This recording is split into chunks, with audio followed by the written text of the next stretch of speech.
안녕하십니까. 묻는다 듣는다 통한다 KBS 열린 토론 진행자 시민 김진혜입니다.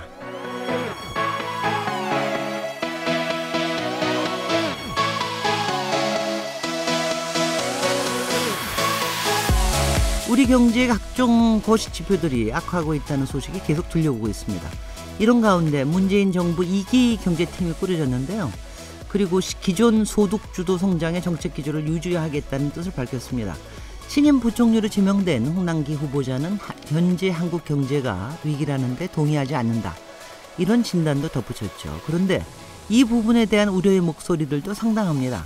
특히 문재인 대통령 자문기구의 핵심 인사인 김광두 국민경제자문회의 부의장은 한국 경제가 뿌리째 흔들리고 있다. 이렇게 말하면서 위기감을 나타냈습니다. 오늘 KBS 열린 토론에서는 김광두 국민경제자문회의 부의장 직접 스튜디오에 모시고 한국 경제 진단과 나아가야 할 길에 대해서 얘기 나눠보도록 하겠습니다. 11월 16일 KBS 열린 토론 지금 시작합니다.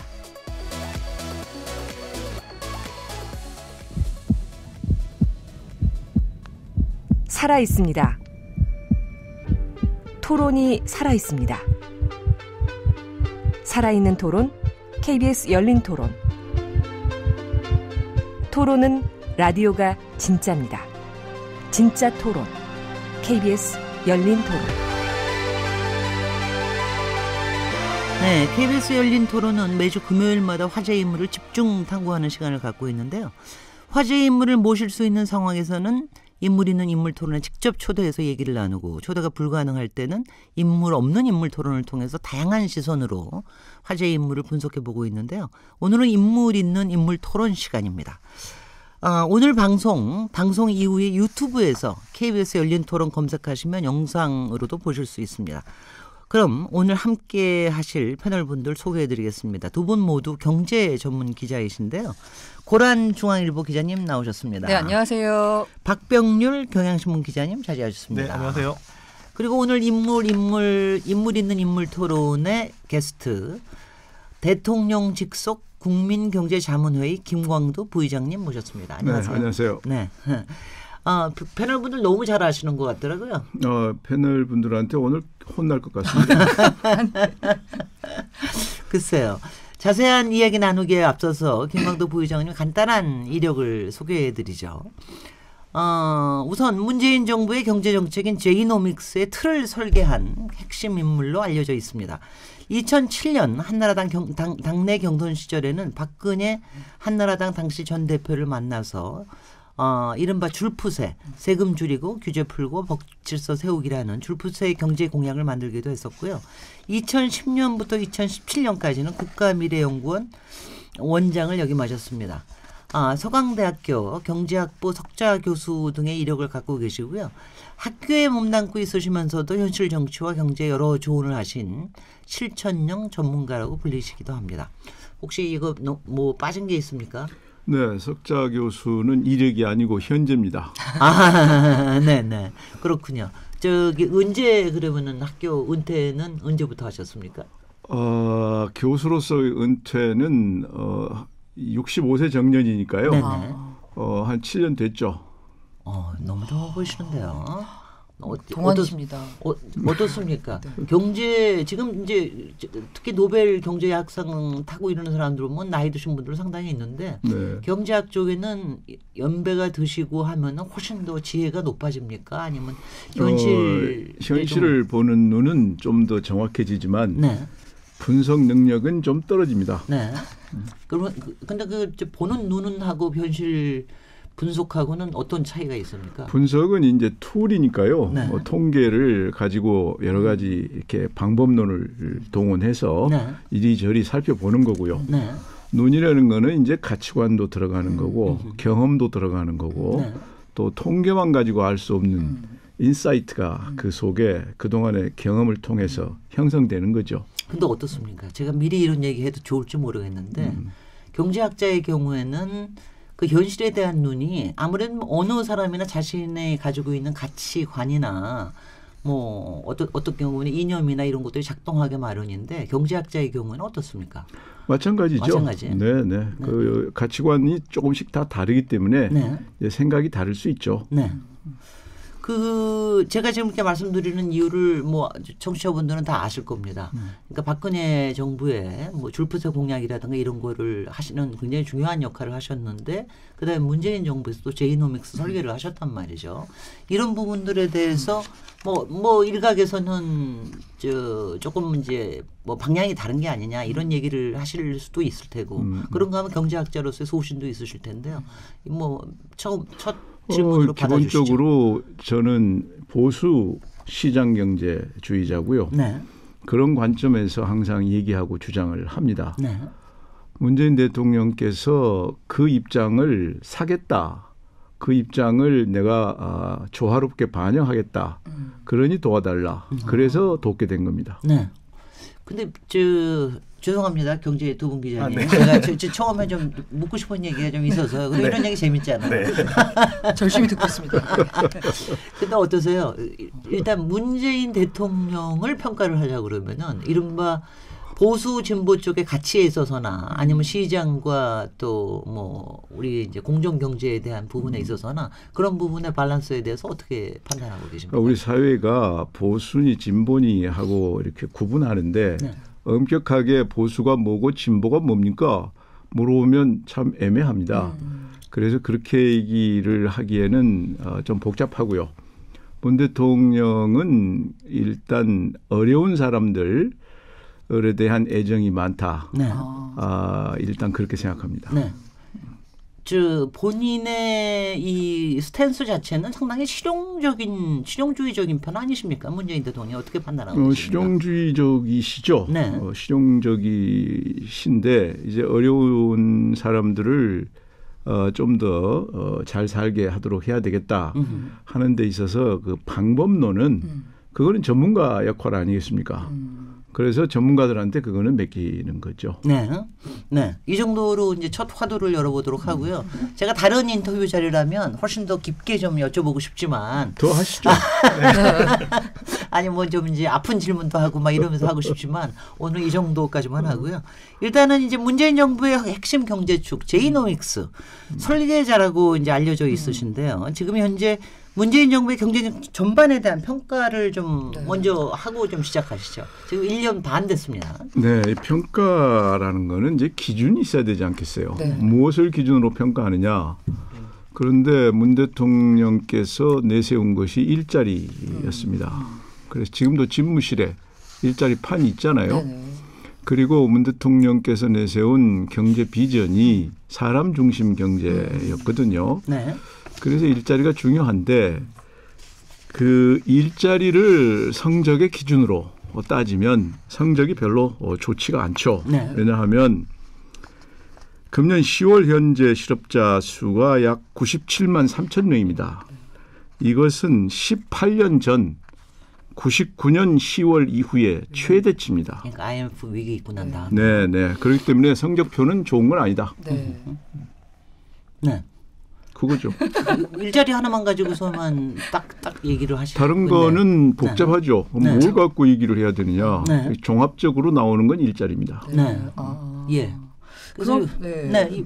질문하시죠. 우리 경제 근데 기자님. 어쨌든 간에 고란 기자님. 이 제이노믹스라는 말이 붙을 정도로 문재인 정부의 경제정책 방향을 틀을 잡아줬는데 지금 말씀하신 거는 뭐 그닥 그렇게 좋지 않다라는 평가를 해주셨는데요. 그럼 애초에 이 틀 자체, 설계 자체가 잘못된 건지 아니면 내가 설계는 제대로 해줬는데 실천을 잘 못하더라 이런 건지 어떤 쪽 입장이신가요? 그게 이제 그 설계가 자꾸 수정이 됐죠. 아. 그러니까 제가 한 설계는 네네. 문 대통령께서 후보 시절에 네. 이것이 나의 경제 비전이다 하고 후보로서 말씀하실 때가 제가 설계한 겁니다. 아. 당선된 이후에 여러 의견을 거쳐가면서 그 설계의 내용이 바뀌었어요. 아. 그래서 제가 처음에 설계할 때는 소득주도 성장이란 말은 없었습니다. 나중에 이제 당선된 이후에 이제 여러분들이 지혜를 모으는 과정에서 네. 소득주도 성장이 들어갔죠. 근데 일반 국민들 뭐 저를 포함해서 제이노믹스 하면 제일 먼저 떠오르는 게 사실 소득주도 성장이거든요. 네, 네. 하지만 당초 그 우리 부의장님께서 설계하실 때는 그건 없었다. 없었죠. 제가 설계할 때는 이 어려우신 분들을 도와주는 방법으로 네. 사람들의 능력을 올려주자. 능력을 올려주자. 그래서 그러기 위해서는 사람에 대해서 투자를 많이 해야 된다. 그래서 교육이라든가 직무훈련이라든가 또는 이제 그 여성들 입장을 생각해서 보육에 대해서 투자한다든가 그쪽에다가 중점을 두고 얘기를 했었습니다. 그럼 지금 약간 경제 성적표가 좋지 않은 건 잦은 설계 변경에 따른 오류다라고 표현할 수도 있는 건가요? 그거는 이제 제가 얘기할 성격은 아니고요. 설계 자체는 나중에 수정이 됐다. 그거는 뭐 말씀드릴 수 있습니다. 제 기억에 또 후보 시절에 했던 얘기랑 네 그리고 그 뒤에 이제 당선되고 나서 처음 나왔던 정책들이랑 그렇게 크게 저는 좀 달라졌다라는 생각을 못 느꼈던 게 예컨대 최저임금 같은 경우도 많은 공약을 당연히 했었던 거고요. 그다지 이탈을 했다라는 생각은 좀 안 듭니다. 최저임금 네. 이제 그런 특정한 정책 수단 네. 그것은 설계 속에서는 그런 표현을 하지 않았고 네. 제일 처음에 후보 시절의 그 비전 네. 그 속에는 사람다운 삶이라는 말을 썼죠. 사람다운 삶을 보장을 해주도록 노력한다. 그래서 네. 생계에 들어가는 비용 네. 이거를 좀 더 줄여주는 그런 노력. 동시에 한 사람의 소득을 올려주려면 근본적으로 임금을 지불하는 측하고 임금을 받는 측이 공존해야 되기 때문에 네. 그 공존하는 윈윈이 뭐냐. 그게 사람의 능력을 키워주는 거다. 왜? 사람은 능력을 키워주면 사람의 생산성이 올라가고 사람의 직무의 능력이 올라가니까 기업의 경쟁력도 같이 올라간다. 기업 경쟁력이 올라가면 상품이 잘 팔리잖아요. 네. 그러면 기업도 좋고 동시에 산업구조라는 게 바뀌어야 되잖아요. 네. 그게 바뀌려면 거기서 근무하는 사람들의 직무에 전환 능력이 있어야 됩니다. 그렇죠. 똑같은 능력 갖고 못하죠. 네. 그런 직무 전환 능력, 직무 능력, 생산성 이런 걸 올리려면 사람에 대해서 투자를 해줘야죠. 교육도 해줘야 되고 훈련도 해줘야 되고 여성들이 일을 열심히 할 수 있도록 보육을 좀 더 잘해줘야 되고 그쪽에 투자하자. 그게 본래 제 생각이었죠. 그 원래 그 뒤에 그 제이노믹스 얘기 나오면서 사실 최저임금 1만 원이라든가 되게 많이 강조가 됐었는데 그걸 당선 이후에 특히 많이 강조됐죠. 네. 아 근데 제가 그 말씀 드리는 게 지금 기억을 해보면 대선 그 한창 과정에 그 주요당 후보들이 다 그때 최저임금 1만 원은 시차는 있습니다만 다 주장했던 내용이라서 제가 그런 말씀 드리는데 그러면 바꿔 말해가지고 당선된 이후에 그 최저임금이라든가 이런 부분이 부각이 됐을 때 그때 좀 많이 좀 상심을 하셨겠습니다. 원래 생각했던 거랑 많이 다르니까. 상심이라기보다 저는 그때 국제경제학회에서 제 의견을 얘기를 했었어요. 속도를 너무 빨리 하면 부작용이 너무 클 거다 네. 하는 얘기를 했었습니다.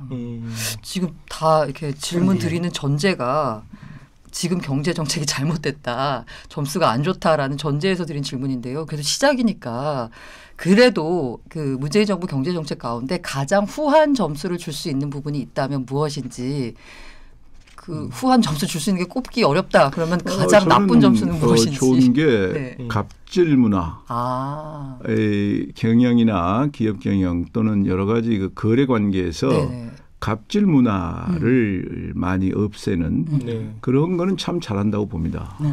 그럼 가장 나쁜 건 역시 일자리인가요? 일자리는 뭐 좋지 않고 그러나 이 거래 관계에서의 갑질 또 우리가 많은 사람들이 정말 좋지 않잖아요. 그 갑질하는 거. 이런 거는 많이 바꾸고 있다고 봅니다. 그 문재인 정부에서 지금 이제 우리가 지금 대개 국민이 알고 있는 건 세 가지 축, 소득주도 성장, 혁신 성장, 공정 경제 이렇게 세 가지라고 보면은 지금 이제 김광두 부의장님께서는 그래도 공정 경제라는 측면에서는 상당히 좀 진일보한 점이 네, 없지 그렇죠. 않다. 네, 네. 그런데 소득주도 성장은 이제 뭐 속도라든가 이런 부분에 조금 뭐 문제가 있다. 그러니까 혁신 성장이나 이런 부분은 어떻습니까? 혁신 성장은 거의 지금 못 나가고 있다고 보고 있고요. 그렇죠. 소득주도 성장은 최저임금하고 주 52시간 네. 이게 너무 부각이 되고 네. 그렇게 하려면 기업들이 결국은 부담 능력이 있어야 되는 거 아니겠어요. 네. 52시간으로 바꾸거나 최저임금을 빨리 올릴 때 그거를 감당하는 건 기업 아닙니까? 네. 그 기업의 감당 능력을 고려했느냐. 네. 그런 면에서 좀 아쉽죠. 네. 감당 능력에 대해서 충분히 고려하지 못하고 좀 무리하게 추진한 측면이 있기 때문에 그래서 현재 기업들이 어렵다 하는 얘기를 많이 하죠. 추가 질문하시죠. 아마 이 얘기에 대해서는 뭐 또 나오겠지만 그래도 혹시 추가 질문하실 거 있으시면. 아니 그러면 일단 속도는 빠르지만 일단 그 방향은 맞다. 방향은 맞죠. 그 속도 관련돼서 제가 본 기사의 제목이 이정우 전 정책실장도 김동연이 옳다. 속도가 빠르다라는 말씀하셨어요. 어쨌든 간에 방향은 그 방향을 가야 되지만 현실적으로 진짜 힘들어하니까 현장에 가면 기업들이 그래서 좀 속도를 좀 늦추는 게 옳다라고 그렇죠. 보시는 거고요. 그러니까 문제는 우리가 의사가 환자한테 처방을 할 때 환자의 체질을 보잖아요. 환자의 체질을 안 보고 하는 처방은 그거는 좋지 않은 의사죠. 그렇죠. 환자가 건강할 때의 약을 주는 게 있고 네. 환자가 좀 약한 사람한테 주는 약은 다르거든요. 20대 청년한테 주는 약하고 70대 노인한테 주는 약하고 다르잖아요. 네. 그게 바로 기업이 어떤 상태에 있는지 이런 걸 하면 기업들은 이걸 소화할 능력이 있는지 기업도 천차만별 아닙니까? 네. 업종도 천차만별이고 지역도 천차만별 아니에요. 네, 네. 서울에서 10,000원짜리 음식이 광주 가면 5,000원이거든요. 이렇게 차이 나는데 그런 것들이 너무 가볍게 네. 획일적으로 생각해서 정책을 추진했기 때문에 무리가 생긴 거죠. 근데 그런 부분에 있어서 이제 일각에서는 최저임금의 기본 정신이 뭐냐. 거기다가 차등 임금을 적용하겠다? 그건 최저임금의 기본 정신에 어긋난다라고 비판하는 그건 그렇지가 않죠. 있거든요. 최저임금의 기본 정신은 네. 사람한테 사람답게 살 수 있겠다 하는 건데 그렇다면 비용하고 같이 생각해야죠. 강원도의 어느 조그만 도시의 생활비하고 서울의 생활비하고 같습니까? 그런데 어떻게 서울의 최저임금하고 강원도 시골의 최저임금하고 같아야 됩니까? 마찬가지 맥락에서 근로시간 탄력 근로제 이 부분에 대해서도 좀 적극적으로 더 나가야 된다고 보시는군요. 마찬가지죠. 이제 네. 최저임금 이제 52시간 문제는 네. 이미 지난번에 그 자문회의에서 주관하는 경제정책회의에서 이거는 앞으로 탄력적으로 해야 된다 하고 합의를 봤습니다. 네네. 그리고 그 경제정책회의의 구성원은 청와대 비서실장, 정책실장, 부총리 그리고 산자부 장관, 노동부 장관 이번에 저 부총리로 내정된 국무조정실장 네. 이렇게 다 모여서 그거는 그 방향으로 가기로 합의를 했고 예. 그 이후에 이제 여당에서 그 야당들하고 협의를 했잖아요. 네. 거기에서 이제 그건 합의한 사항이니까 네. 그거는 이제 탄력적으로 가는 걸로 그렇게 알고 있고요. 네. 단지 이제 최저임금 이 문제는 다른 나라의 경우에는 차등화를 합니다. 네. 일본의 경우는 지방자치단체 보고 니들이 알아서 그러는 겁니다. 네. 그러는 차등화라는 거는 일반적인 현상이거든요. 그런데 우리는 이제 획일적으로 한 거기 때문에 그걸 왜 하느냐 하는 걸 따져봐야 돼요. 그거는 결국 사람을 사람답게 살 수 있게 해주겠다는 건데 네네. 그럼 비용하고 같이 가야죠. 전셋값 10,000원, 100만 원 동네하고 전셋값 1,000만 원 동네하고 어떻게 생활비가 같나요? 아마 그 부분은 이제 여러 가지 또 생각을 해봐야 되는데 그 또 잘못 적용하게 되면 이제 지방과 안 그래도 우리나라는 수도권 간의 차이가 큰데 이제 고차가 될 가능성이 있지 않냐. 그거는 예. 더 좋은 효과를 가져올 네. 수 있어요. 지방 간의 경쟁이 생길 수 있죠. 말하자면 지금 현재 우리나라에 제일 낙후된 지방이 어디냐 네. 예컨대. 그러면 그 지방은 최저임금 안 올린다 그럽시다. 그러면 그쪽에 있는 사람들이 최저임금이 많이 주는 대로 네. 갈 수 있다. 그렇게 생각하겠죠. 그런데 반대로? 내수가 아주 침체된 상황에서는 오히려 기업들이 우리가 그걸로 가겠다 하는 현상이 생길 수가 있어요. 네. 사실 이런 개념이면 사실 공무원들 봉급도 다 달라야 되거든요.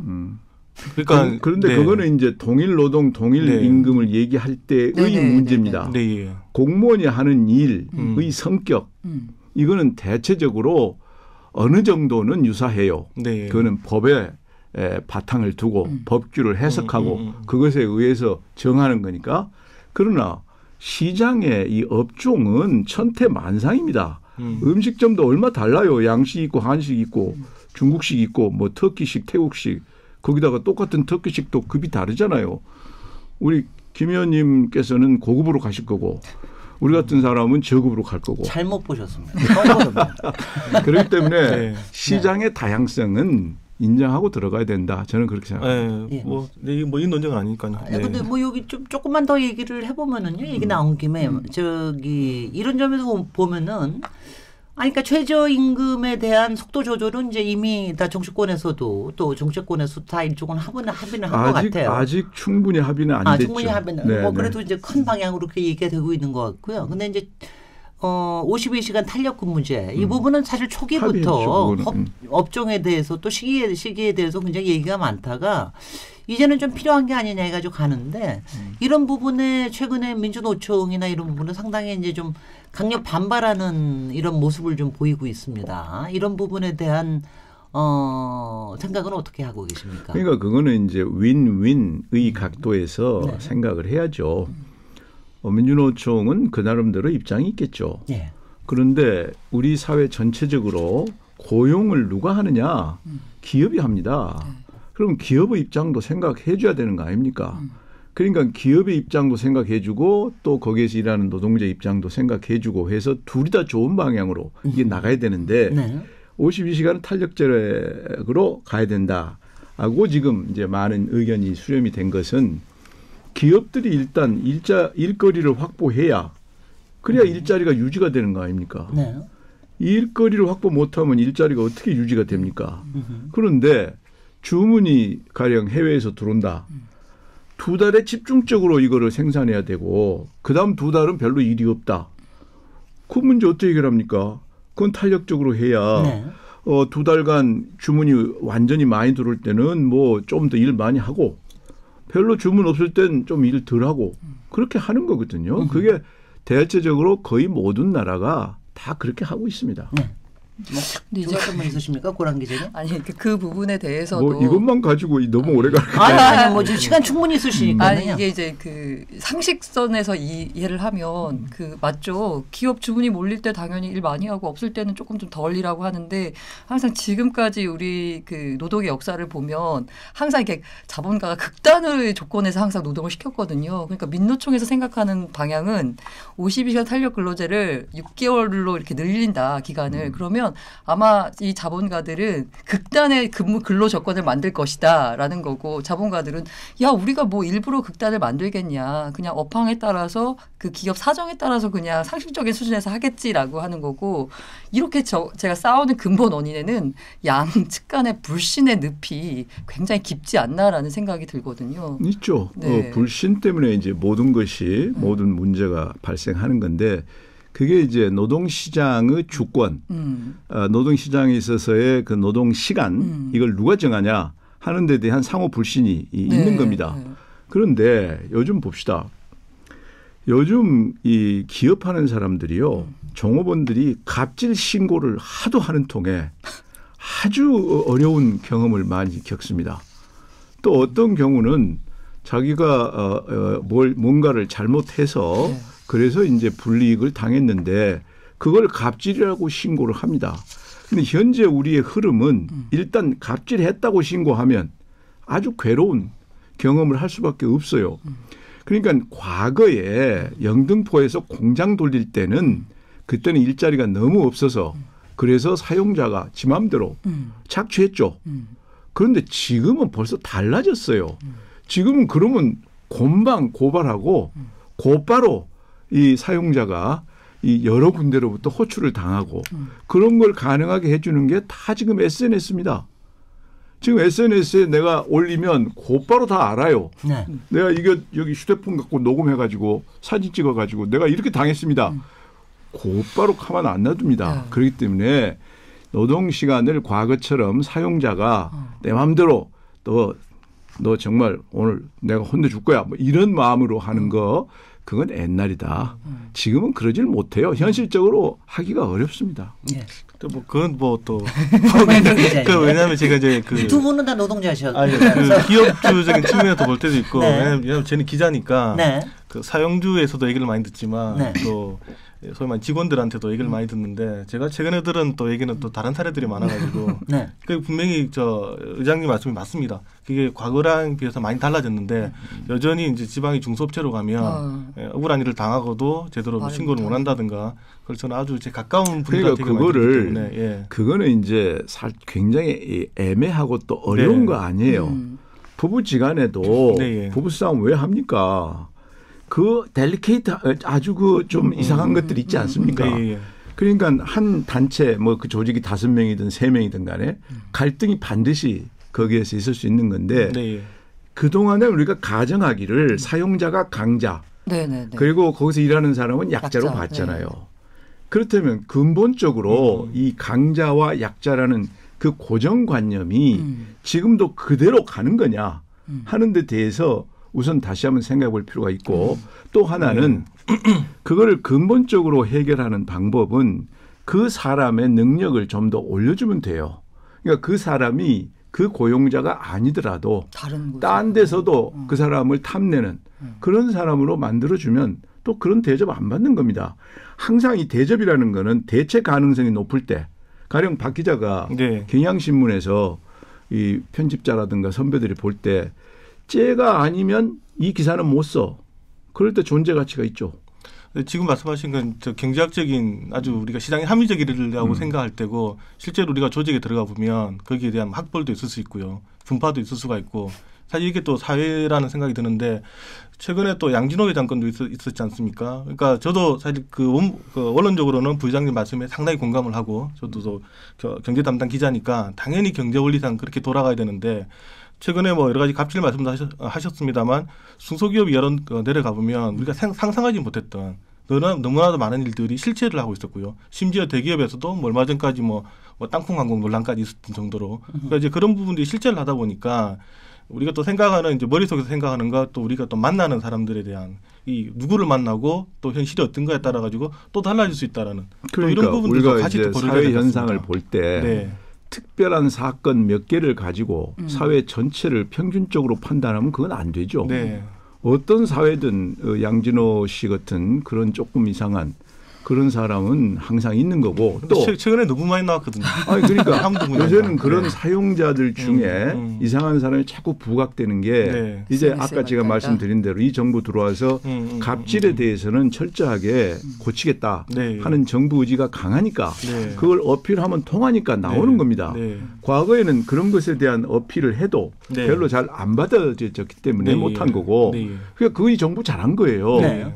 그런데 거꾸로 그게 이제 이렇게 너무 극단적으로 가게 되면 이제 사용자들이 일하기가 아주 어려워지는 또 측면이 있어요. 가령 급할 때 급한 일을 이제 그 직원들한테 시키고 싶은데 이게 잘못하면 갑질이다고 이렇게 또 어필을 할 가능성이 있다 하는 걸 염두에 두면 네. 소극적이 되죠. 어떤 일을 하든지 네. 급할 때가 있습니다. 우리나라의 그 제조업의 최대 장점이 국제시장에서 인정해주는 강점은 납기일 지키는 거예요. 우리나라처럼 납기일 제대로 지키는 나라 없어요. 돌관 공사를 워낙 잘해서요. 아니 해외에서 그래요. 그러니까 동시에 지금 우리 전자제품 AS 얼마나 좋습니까? 다른 나라 가보세요. 그런 거 없어요. 그러니까 우리 사회가 갖고 있는 강점이 있고 그 강점 때문에 우리가 경쟁력이 있는 건데 네. 갑질 문화는 없어야 되지만 그게 지나쳐 가지고 그런 강점을 다 죽여버리면 그러면 우리가 내놓을 게 뭐 있습니까? 그럼 우리는 앞으로 뭐 가지고 삽니까? 그 직장 자체가 없어질 수 있어요. 그렇게 되면. 그래서 항상 이 조화 이게 중요하죠. 그러니까 네, 요거 저기 하면 그러면은 지금 그 사실 일자리라고 하는 거는요. 사실은 이제 그게 근본이라기보다는 그거는 일종의 결과인데 지금 말씀하시는 이번 정부의 기조가 뭐 좋아지는 점은 분명히 있지만 문화라는 측면에서는 굉장히 좋아지는 점이 있지만 사실 기업이나 아니면 고용주의 좀 능동적인 뭐 고용 태도라고 그럴까 이런 거를 좀 억압하거나 조금 억제하는 경향이 있어서 소극적으로. 네네. 그렇게 그러니까 이제 그런 거는 그렇죠. 있다고 보시는 거예요. 그러니까 이제 네. 가령 옛날 정정 씨 같은 경우에는 상식적으로 도저히 안 되는 건데 해냈잖아요. 네네. 그 해내는 방법이 무리한 게 많았거든요. 지금 생각하면 말도 안 네, 돼. 지금 생각하면. 그러나 그런 사람 때문에 우리나라가 배를 만들었고 그 사람 때문에 경부 고속도로가 생겼고 자동차도 만드는 거거든요. 네. 근데 그 과정에서 그분이 분명히 지금 같으면 갑질 많이 했을 겁니다. 지금은 이제 그런 거를 생각할 수가 없는 그런 문화로 돼 있고 또 그래서도 안 되고 또 우리 산업 구조가 이제 조금 더 사람의 브레인이 중요한 그런 흐름으로 가니까 당연히 이런 문화는 바뀌어야 되지만 그러나 리스크 테이킹을 한다. 기업가 정신을 발휘한다고 할 때는 거기에는 약간의 무모함이 따라갑니다. 네.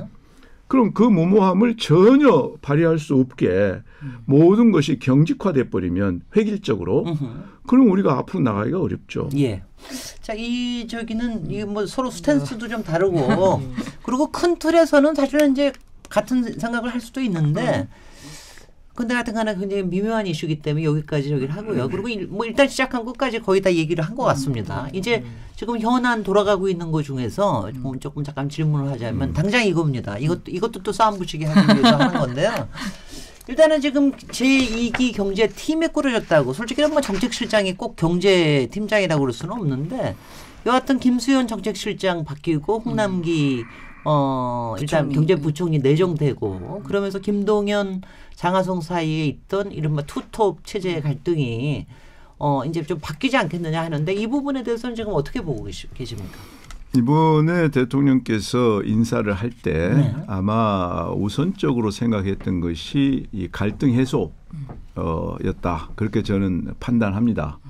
그래서 앞으로 갈등은 없을 것이다. 일단 그렇게 생각을 하고요. 또 전공상으로 봐서 김수현 실장은 일단 이 경제 쪽이 전공이라기보다는 그렇죠. 도시계획이라든가 이쪽이기 때문에 네. 이 홍남기 부총리한테 경제 문제에 대해서는 다 맡기는 걸로 그렇게 스탠스를 잡지 않을까. 그래서 갈등은 뭐 없을 것으로 그렇게 생각합니다. 네. 그 관련해서 호랑 기자님. 그래서 사실 홍남기 김수현 라인으로 고쳐졌을 때 보수 야당에서는 야 뭐 똑같은 거 아니냐 장하성이나 김수현이나 뭐 김동연이나 홍남기나 결국은 정책 방향 전환이 없다. 역시 불통하는 이번 정부의 모습을 보여줬다라고 비판했지만 오히려 지지 세력이라고 볼 수 있는 이 약간 진보 세력 쪽에서는 야 드디어 이 청와대가 관료 라인, 뭐 정확히 지적하자면 변양균 라인에 의해서 장악됐다. 청와대가 실시하려는 경제 개혁 정책은 쇄신은 물 건너가고 결국은 또 관료들이 잡고 가는 이런 세상이 왔구나라고 비판했거든요. 그 어떻게 평가를 하시나요? 그거는 이제 그러니까 저는 항상 그렇게 생각해요. 어떤 현상을 볼 때 자기가 보고 싶은 것만 보면 보고 싶은 것만 보고 하고 싶은 말을 하는 거고 조금 더 높이 올라가서 균형 있게 보면 이런 면도 있고 저런 면도 있다. 네. 단 어디다가 우선순위를 네. 뒀느냐 이렇게 얘기할 수 있다고 봅니다. 네. 그러니까 항상 비판하려고 마음먹으면 비판의 포인트를 잡고 네. 얘기를 하는 거고 네. 조금 더 칭찬하려면 칭찬의 포인트를 잡고 하는 건데 저는 조금 더 균형 있게 생각하면 네. 일단 갈등이 문제가 됐으니까 네. 갈등을 해소하겠다 네. 하는 데다가 중점을 뒀다고 보고 그렇다 그래서 관료 체제 즉 홍남기 부총리 이쪽이 하는 거를 청와대가 그냥 마음대로 해라고 할 거냐 저는 그렇지는 않다고 봐요. 왜냐하면 청와대의 참모가 하는 거는 대통령의 국정 철학과 네. 국정 기조 이 기본 라인이 있는 거거든요. 네. 그 라인은 지키면서 만약에 행정부가 그 라인에서 벗어난다.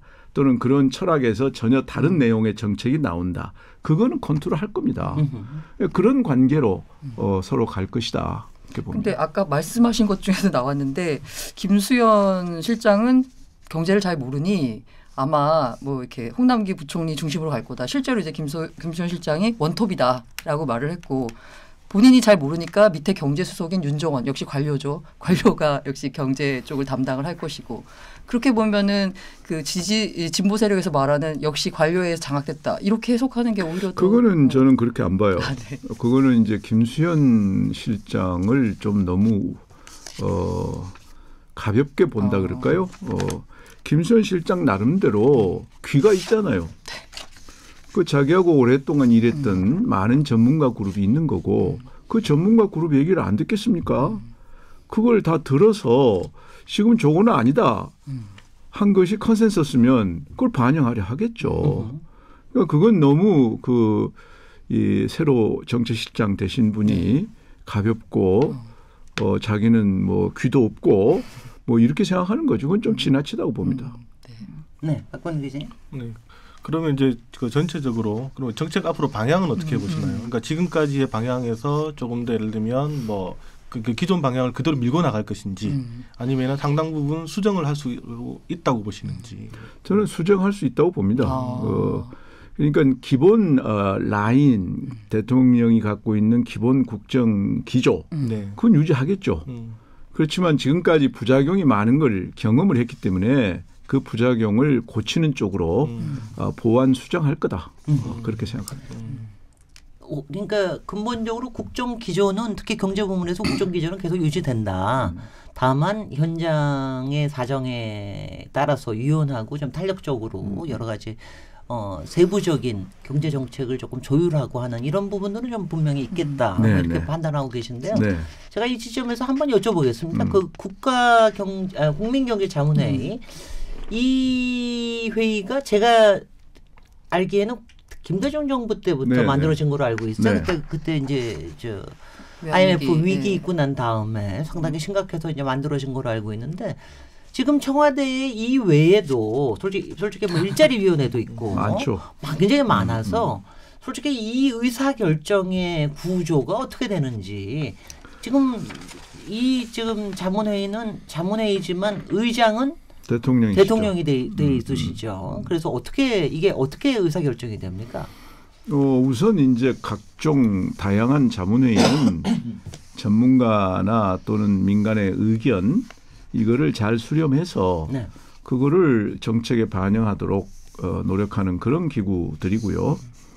국민경제자문회의는 헌법기관이기 때문에 네. 이제 있다가 없어지고 하는 기관이 아니고 이거는 계속해서 지속돼 가는 건데 대통령께서 의장이고 부의장은 대통령한테만 보고를 하는 그런 체제고 그 구성원들은 민간 전문가가 대부분입니다. 네. 그래서 아까 얘기하신 뭐 정책실장이라든가 장관들 이런 부분은 그런 당연직으로 들어와 있는 그분들은 거죠. 당연직이고요. 들어와 있고요. 그래서 민간의 의견을 최대한으로 수렴해서 그거를 이제 정부 정책에 반영하도록 노력하는데 네. 그게 중간 채널이 필요 없고 대통령께 직접 보고를 드리는 그런 자문기구죠. 그럼 얼마나 자주 보고를 드리십니까?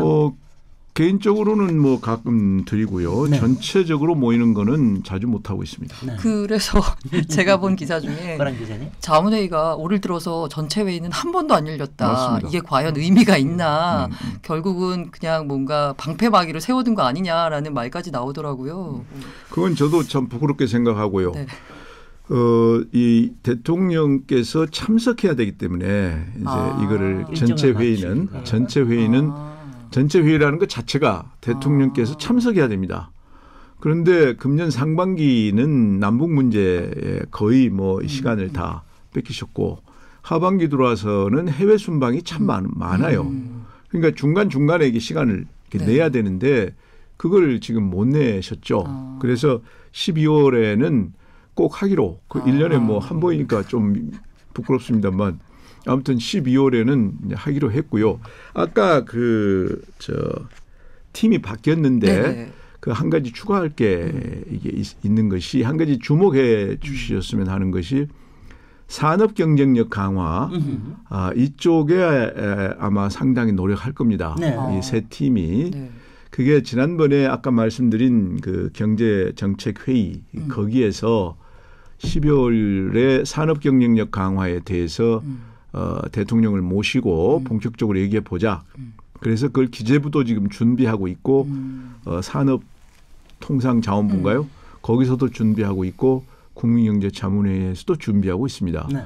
그래서 산업 경쟁력 강화가 앞으로 중요한 정책의 포인트가 될 걸로 생각합니다. 저도 대통령 자문위원회 위원장을 해본 사람으로서 얘기를 드리면 보통 통상적으로 이렇게 얘기하면 자주 만나는 줄 아는데 그렇지 않습니다. 기사 쓰실 때도 자주 안 만나 그렇게 얘기하지 마시고요. 1년에 한 번 만나기도 쉽지 않습니다. 어떤 위원회는 보고회를 1년에 한 번 하기도 어려운. 근데 이제 아무래도 대통령 관심 사안에 따라서 굉장히 좀 이제 그 횟수가 좀 달라지는 경우가 있고요. 그리고 이거는 있더라고요. 저도 이제 겪어보면 대통령 비서실장이나 또는 정책실장이 어떤 관심을 가지느냐에 따라서도 조금 직접 보고하는 회의들은 조금 달리 잡혀지는 경우가 그렇죠. 있는데. 그런 경우가 있죠. 네. 그런데 이제 이 국민경제 자문회의는 대통령 직속이기 때문에 여기서 이거는 꼭 말씀드려야 되겠다. 그러면 따로 일정을 그렇습니다. 잡아서 말씀을 드릴 수가 있습니다. 그래서 가끔은 이제 개인적으로 뵙고 그런 말씀을 드릴 때는 있죠. 식사도 자주 하십니까? 요새 식사 안 하신다고 다 너무 식사는 뭐 별로 안 주던데요. 아니 그렇게 자주 만나 뵀는데 최근 들어서 페이스북에도 쓰신 글도 그렇고 되게 신랄한 비판을 하셔가지고 얼굴 보면 좀 약간 서로 불편하지 않을까라는 생각이 그거는 이제 드는데. 저는 지금 이대로 가면 우리 경제가 너무 어려워진다. 이렇게 보고 있고 그런 의미에서 좀 열심히 해라 하는 뜻으로 그러는 겁니다. 요거는 이제 2부로 이어가서 경제 위기론에 대해서 얘기를 하는 거로 하도록 하고요. 여기까지 잠시 하고 잠시 쉬었다가 토론 이어가도록 하겠습니다. 지금 여러분께서는 KBS 열린 토론 시민 김진애와 함께하고 계십니다.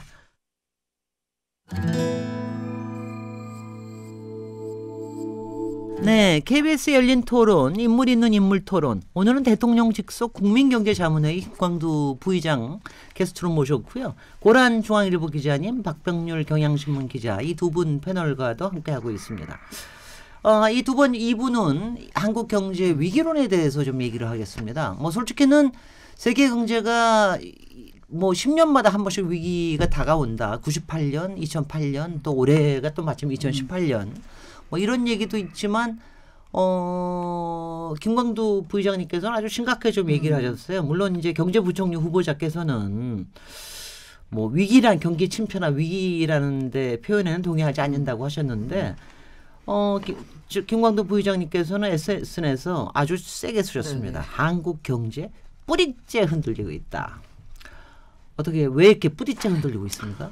우선 위기라는 말은 경제학 교과서에서 쓰는 용어는 아닙니다.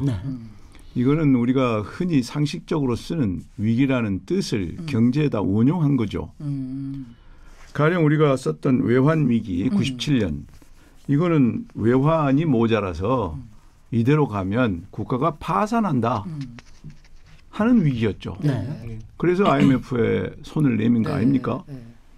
2008년 금융위기 이거 그대로 놔두면 돈이 안 돈다. 신용 경색이 온다. 그래서 어떻게 해보자 한 거 아니에요. 그러니까 개인적으로도 내가 이대로 가면 죽는다. 이대로 가면 죽는다고 느낄 때 그 위기인 겁니다. 기업도 이대로 가면 나 파산한다. 그렇게 느끼면 그게 위기예요.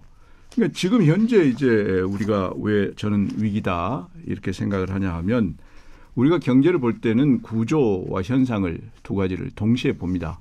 현상은 항상 구조 때문에 발생하는 거니까. 그런데 일반적으로 이제 관료 사회에서는 현상을 보죠. 통계치를 가지고 두 가지를 같이 이제 나눠서 한번 보죠. 먼저 저는 구조가 심각하다고 봐요. 기업들 요새 의욕 없습니다. 요새 중소기업 매물이 얼마나 많이 나왔는지 한번 살펴보면 아실 거예요. 살 사람이 없습니다. 대기업 투자 안 합니다. 기업이 이렇게 의욕이 없고 위축돼 있는데 경제가 활력을 찾기가 어렵습니다. 이게 가장 심각한 얘기고 두 번째는 우리 산업의 경쟁력이 점점 떨어져 가고 있어요. 우리가 뭐 먹고 삽니까? 우리 대부분 아직도 수출 국가입니다. 그런데 우리 경쟁력이 얼마나 떨어져 가고 있냐? 산업 경쟁력 전체로 현재 우리가 세계 5위입니다. 그런데 2020년에는 6위로 떨어질 것이라고 보는 것이 국제적인 컨설팅 기구들의 대체적인 그런 생각이고 특히 2025년까지 중국의 제조 2025가 어느 정도 성공하면 정말 우리는 어려워진다. 이렇게 지금 보는 것이 일반적 견해입니다. 또 예를 구체적으로 들면 현대차가 2015년까지 세계 5위였습니다. 그런데 2016, 17년에는 6위로 떨어졌어요. 인도가 5위로 올라왔습니다. 금년에는 7위로 떨어질 걸로 봅니다. 멕시코가 6위로 올라왔어요. 이거 아주 우리나라의 전략적인 산업인데 순위가 점점 떨어져 가는 겁니다. 그동안에 우리가 자랑하는 반도체 정도가 지금 1등이고 그것 빼면 나머지는 전부 다 경쟁력이 떨어져 가고 있어요. 그거는 기업의 처산성을 봐도 압니다. 반도체 빼면 다 마이너스예요. 네. 이 두 가지만 우선 놓고 보면 자 기업이 의욕이 없다. 그다음 산업 경쟁력이 떨어져 가고 있다. 그럼 앞으로 우리 뭐 갖고 먹고 삽니까? 이게 기본적으로 문제입니다. 이것부터 먼저 얘기를 좀 하고 넘어가시죠. 이 사실 한국 경제 위기론 저도 기재부 출입한 지 10년 넘었습니다만 한 번도 좀 잘 된다는 얘기 제가 들어본 적이 없는 것 같은데 매년 위기론 나왔었고요. 매년 기업들 나 일 못하겠다. 그리고 제 기억에 박근혜 정부 시절에도 의욕 없다. 똑같은 얘기 나왔었던 것 같은데 지금 의장님 생각하실 때 그러면 이제 과거에 그러면 뭐 몇 년 아마 박근혜 정부 때 경제 성장률 2.3도 있었던 걸로 제가 기억을 하는데요. 예. 그때랑 그러니까 5년 전, 10년 전과 비교해서 지금 상황을 보시면 어떻습니까? 그때보다도 더 의욕은 낮아졌고 나쁘죠. 네. 뭐 우리가 이런 얘기를 할 때는 일반적으로 쓰는 지표가 네. 동행지수 순환 변동치 네, 예. 그리고 선행지수 순환 변동치 이거를 제일 많이 씁니다. 네. 현재 우리 지난 9월에 동행지수 순환 변동치가 98.6입니다. 네. 이거는 2009년 6월 이래 최저치입니다. 네. 선행지수 순환 변동치가 99.2입니다. 2009년 5월 이래 최저치입니다. 네. 이 두 가지 지수를 보면은 우리가 지난 오랜 기간 동안 놓고 볼 때 이 9년이면 거의 뭐 한 9년 전 아니에요.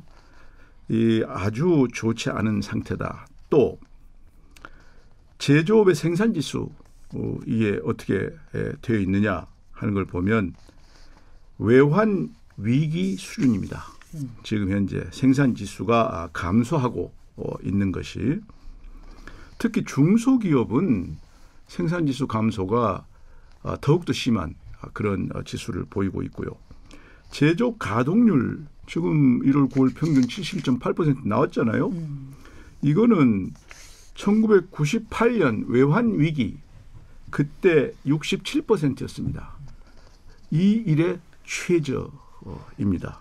설비 투자 2009년 우리가 그때 리만 브라더스가 시작한 게 2007년 사실은 초부터 시작해가지고 2009년은 이제 조금 회복 시기인데 설비 투자는 항상 후행 지수이기 때문에 2009년 1월에 29% 마이너스였어요. 그런데 금년 9월에 지금 19% 마이너스입니다. 그런데 이 지수 그림을 보면 이렇게 내려가고 있어요. 이거 이대로 가면 29% 안 간다는 보장이 없어요. 기업 경기 실사지수를 보면 2008년 10월하고 지금하고 같습니다. 73입니다. 심리가 이렇게 위축돼 있어요. 소비자 심리지수 2008년 수준입니다.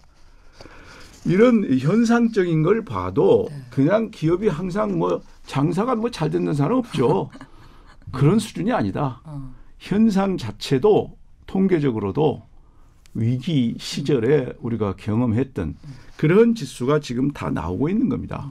네, 그 맞습니다. 저도 사실 그 최근에 이제 언론들이 지표를 많이 쓰고 저희도 많이 쓰니까 뭐 이래저래 저희 좀 찾아봤는데 아까 제조업 평균 가동률 같은 경우에 맞습니다. 그게 1월에서 9월 누적인데 이게 보니까 작년하고 수치가 같더라고요. 근데 이것도 사실 이제 지표를 어떻게 보느냐에 따라 가지고 조금 다를 수가 있는데 저도 전반적으로는 말씀하셨던 것처럼 하락하는 게 맞다. 근데 이게 보면 예컨대 뭐 이번 정부가 와가지고 특별하게 엄청나게 추락했다든가 이런 부분은 좀 아니지 않느냐. 지금 이번 정부가 잘못했다는 네. 얘기하는 게 아니죠. 현재 경기 상황을 얘기하는 거죠. 그러니까 쭉 떨어지는 것을 반전을 못 시키고 있다. 아니 지금 정부를 평가하는 네. 게 아니고 네. 경제 상태를 얘기하는 거죠. 네. 경제 상황이 위기 시절과 비슷한 상황이다. 이걸 얘기하는 거지 이것이 누가 잘했고 누가 잘못했고 그건 아닙니다. 네, 예. 그러니까 제가 말씀드리는 게 그러니까 이게 그 외환위기 이후에 그리고 금융위기 지나면서 지금 여러 정권들을 지나면서 봤는데 이제 그 사이에 지금 계속해서 우리가 변화를 못 시켰던 부분들 계속 누적이 되면서 지금까지 왔고 점점 더 어려워진다 이렇게 보면 그렇죠. 그러니까 그거는 네. 뭐 특정 정권이 잘했고 잘못했고 네. 차원이 아니고 국민이 느끼는 거는 오늘 현재 네. 경제가 좋으냐 나쁘냐 이걸 어떻게 느끼고 있느냐 하는 게 이 지수인데 이 지수를 보면 과거 외환 위기, 금융 위기 시절의 지수하고 비슷하기 때문에 네. 이거를 위기라고 안 보면 뭘 어떻게 하느냐. 더욱이 네. 일자리는 더 심각하잖아요. 네. 네. 그래서 위기인데 반대로 보면 그 외환 위기 이후에 우리 경제가 또 다 회복을 해서 또 이렇게 오다가 10년 주기 글로벌 금융위기 또 망할 것 같았는데 또 했거든요. 그럼 지금도 우리가 위기지만 앞으로도 또 이렇게 반등이 그때하고 가능한- 지금하고 다른 점이 있어요. 네네네. 외환 위기, 네. 금융 위기 때는 우리 산업 경쟁력에 대해서는 의심하지 않았습니다. 아, 그때는 전체적으로 다른 나라가 우리를 보는 눈도 그랬고 네. 우리 스스로 자신이 있었고 이 제조업의 경쟁력 이거 우리 자신 있었어요. 그렇기 때문에 기업을 팔아도 팔렸어요. 자본이 사는 겁니다. 이거는 경쟁력 있으니까 사가지고 얘가 지금 현금이 없어서 이 모양이니 아. 내가 현금 투입하면 요런 곰방 비싸게 네. 다시 팔 수 있다. 그래서 사는 겁니다. 지금은 뭐가 문제냐. 팔려고 안 해도 사는구나. 안 사요. 왜? 이거 경쟁력도 없는 거 내가 사가지고 이거 앞으로 계속 적자일 텐데 어떡하느냐. 이게 다른 겁니다. 제일 그래서 뿌리라는 것은 바로 산업의 경쟁력이에요. 산업의 경쟁력이 우리 경제의 뿌리입니다. 네. 산업의 경쟁력이 흔들리면 이거는 도리가 없어요. 팔려고 해도 안 팔리고 그러면 결국은 생산량 계속 줄여가가지고 가다 안 되면 문 닫는 그런 것까지 우리가 이제 경험을 해야 되기 때문에 그래서 현재의 어려움은 과거의 외환이나 금융 때보다도 더 더 본질적인 심각하다. 거죠. 이대로 가면. 실제로 제가 화요일 날 만나뵀던 어떤 지방의 법원의 파산 담당하는 판사님께서 자기가 이렇게 쓰나미가 올 게 막 느껴진대요. 기업들이 부도 신청을 그렇게 많이 한다고.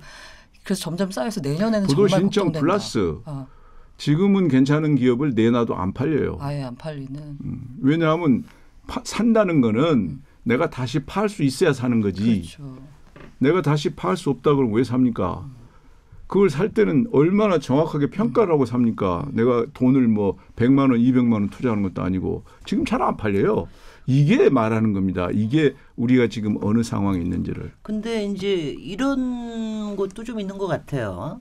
그러니까 지난 10년 동안 그러니까 어느 정부를 뭐 꼭 탓하기 전에 사실은 뭐 사실 정부라고 하는 건 항상 선거위에서 또 선출되는 거기 때문에 경기는 조금이라도 일으키려고 노력하는 거 아닙니까? 그러니까 이명박 정부 때나 박근혜 정부 때나 사실은 구조 조정을 좀 했었어야 되는데 그거 안 하고 자꾸 좀 이제 몰핀 주사나 좀 거품을 일으켰다. 가령 부동산 거품도 그렇고 그래서 가계 부채에 대한 것도 그렇고 조선도. 그다음에 조선 자동차 같은 것도 구조 조정 제대로 안 하고 그리고 특히 자영업 그냥 내버려둬서 지금 막 터진다. 그러니까 이런 것들도 분명히 이제 문재인 정부는 조금 억울한 점도 없지 않아 있지만 그렇지만 이제 하여튼 지금 이게 상황이란 말이죠. 근데 이제 지금 요새도 그 물론 고용 위기도 굉장히 크지만 솔직히 우리나라의 자영업 위기나 이런 것들을 보면 여하튼 뼈를 깎아서라도 일단은 구조조정을 좀 해야 된다. 당연하죠. 구조조정을 안 하면 지금 아무리 고용이 어렵고 그러더라도 안 하면 점점 더 골마 들어간다. 뭐 이런 얘기에 대해서 그래도 이 위기의 실체를 네, 그리고 그게 여러 처방을. 정권을 겪으면서 네. 항상 아쉬웠던 점이죠. 네. 근본적으로 고쳐야 되는데 그냥 그걸 잘 못하는 건데 네. 그게 97년 외환 위기 네. 그때도 마찬가지였어요. 그때도 그랬습니다. 그때도 IMF가 조건을 걸어서 네. 우리가 그걸 따라가느라고 좀 했고 구조조정이 아직 덜 끝났는데 2000년 4월에 총선이 있었습니다. 네. 2000년에 돌아가지고 풀었어요. 아. 구조조정이 완성이 안 되고 끝난 겁니다. 네. 그래서 2002년 가면서 경기가 엄청 나빠졌어요. 그래서 신용카드 사태가 이게 그렇습니다. 나온 거고 노 대통령이 그거 해소하려고 엄청 고생했죠. 그다음에 고생했죠. 네. 그러니까 이게 경제라는 게 뭐 1, 2년에 형성되는 게 아니잖아요. 이렇게 역사를 쭉 거치면서 이게 형성되니까 지금 이렇게 된 거는 오랫동안 이 전 정부들도 제대로 안 했기 때문에 그랬죠. 그러면 지금 이 정부가 야 옛날에 니들이 잘못했는데 내가 어떡할 거야. 이런 자세를 가질 거냐 아니면 그래 그거는 뭐 니들 잘못했는데 내가 잘해보겠다고 할 거냐. 저는 그건 놔두고 내가 잘해보겠다. 그렇게 해야 된다. 그렇게 생각을 하고 그러려면 구조개혁도 해야 되고 노동개혁도 해야 되고 교육개혁도 해야 되고 금융개혁도 이런 개혁할 게 많아요. 그런데 지금까지 지난 1년 6개월이 지났는데 개혁 얘기는 별로 잘 안 나왔잖아요. 글쎄 말이죠. 적폐는 많이 나왔는데. 청산 개혁이 아니고. 그리고 말씀하십시오. 어쨌든 핵심이 산업 경쟁력 약화다. 네. 지난 위기 때와 다른 게 그러면 산업 경쟁력이 약화됐으니 강화하려면 처방으로는 뭐가 있는 건가요? 어떻게 해야 되나요? 처방은 제일 첫째는 역시 기업이 이 활력을 갖는 거죠. 말하자면 기업이 내가 뭘 좀 하겠다 하는 의지 이걸 갖도록 하는 것이 이 첫째죠. 어떻게 갖게 할 수 있을까요? 그거는 지금 여러 가지 우리 그 분위기가 현재 이렇게 왜 됐느냐 하는 걸 저는 이렇게 생각합니다. 과거의 잘못된 질서를 좀 더 잘 바람직한 질서로 바꿔 나가자는 거 아니에요.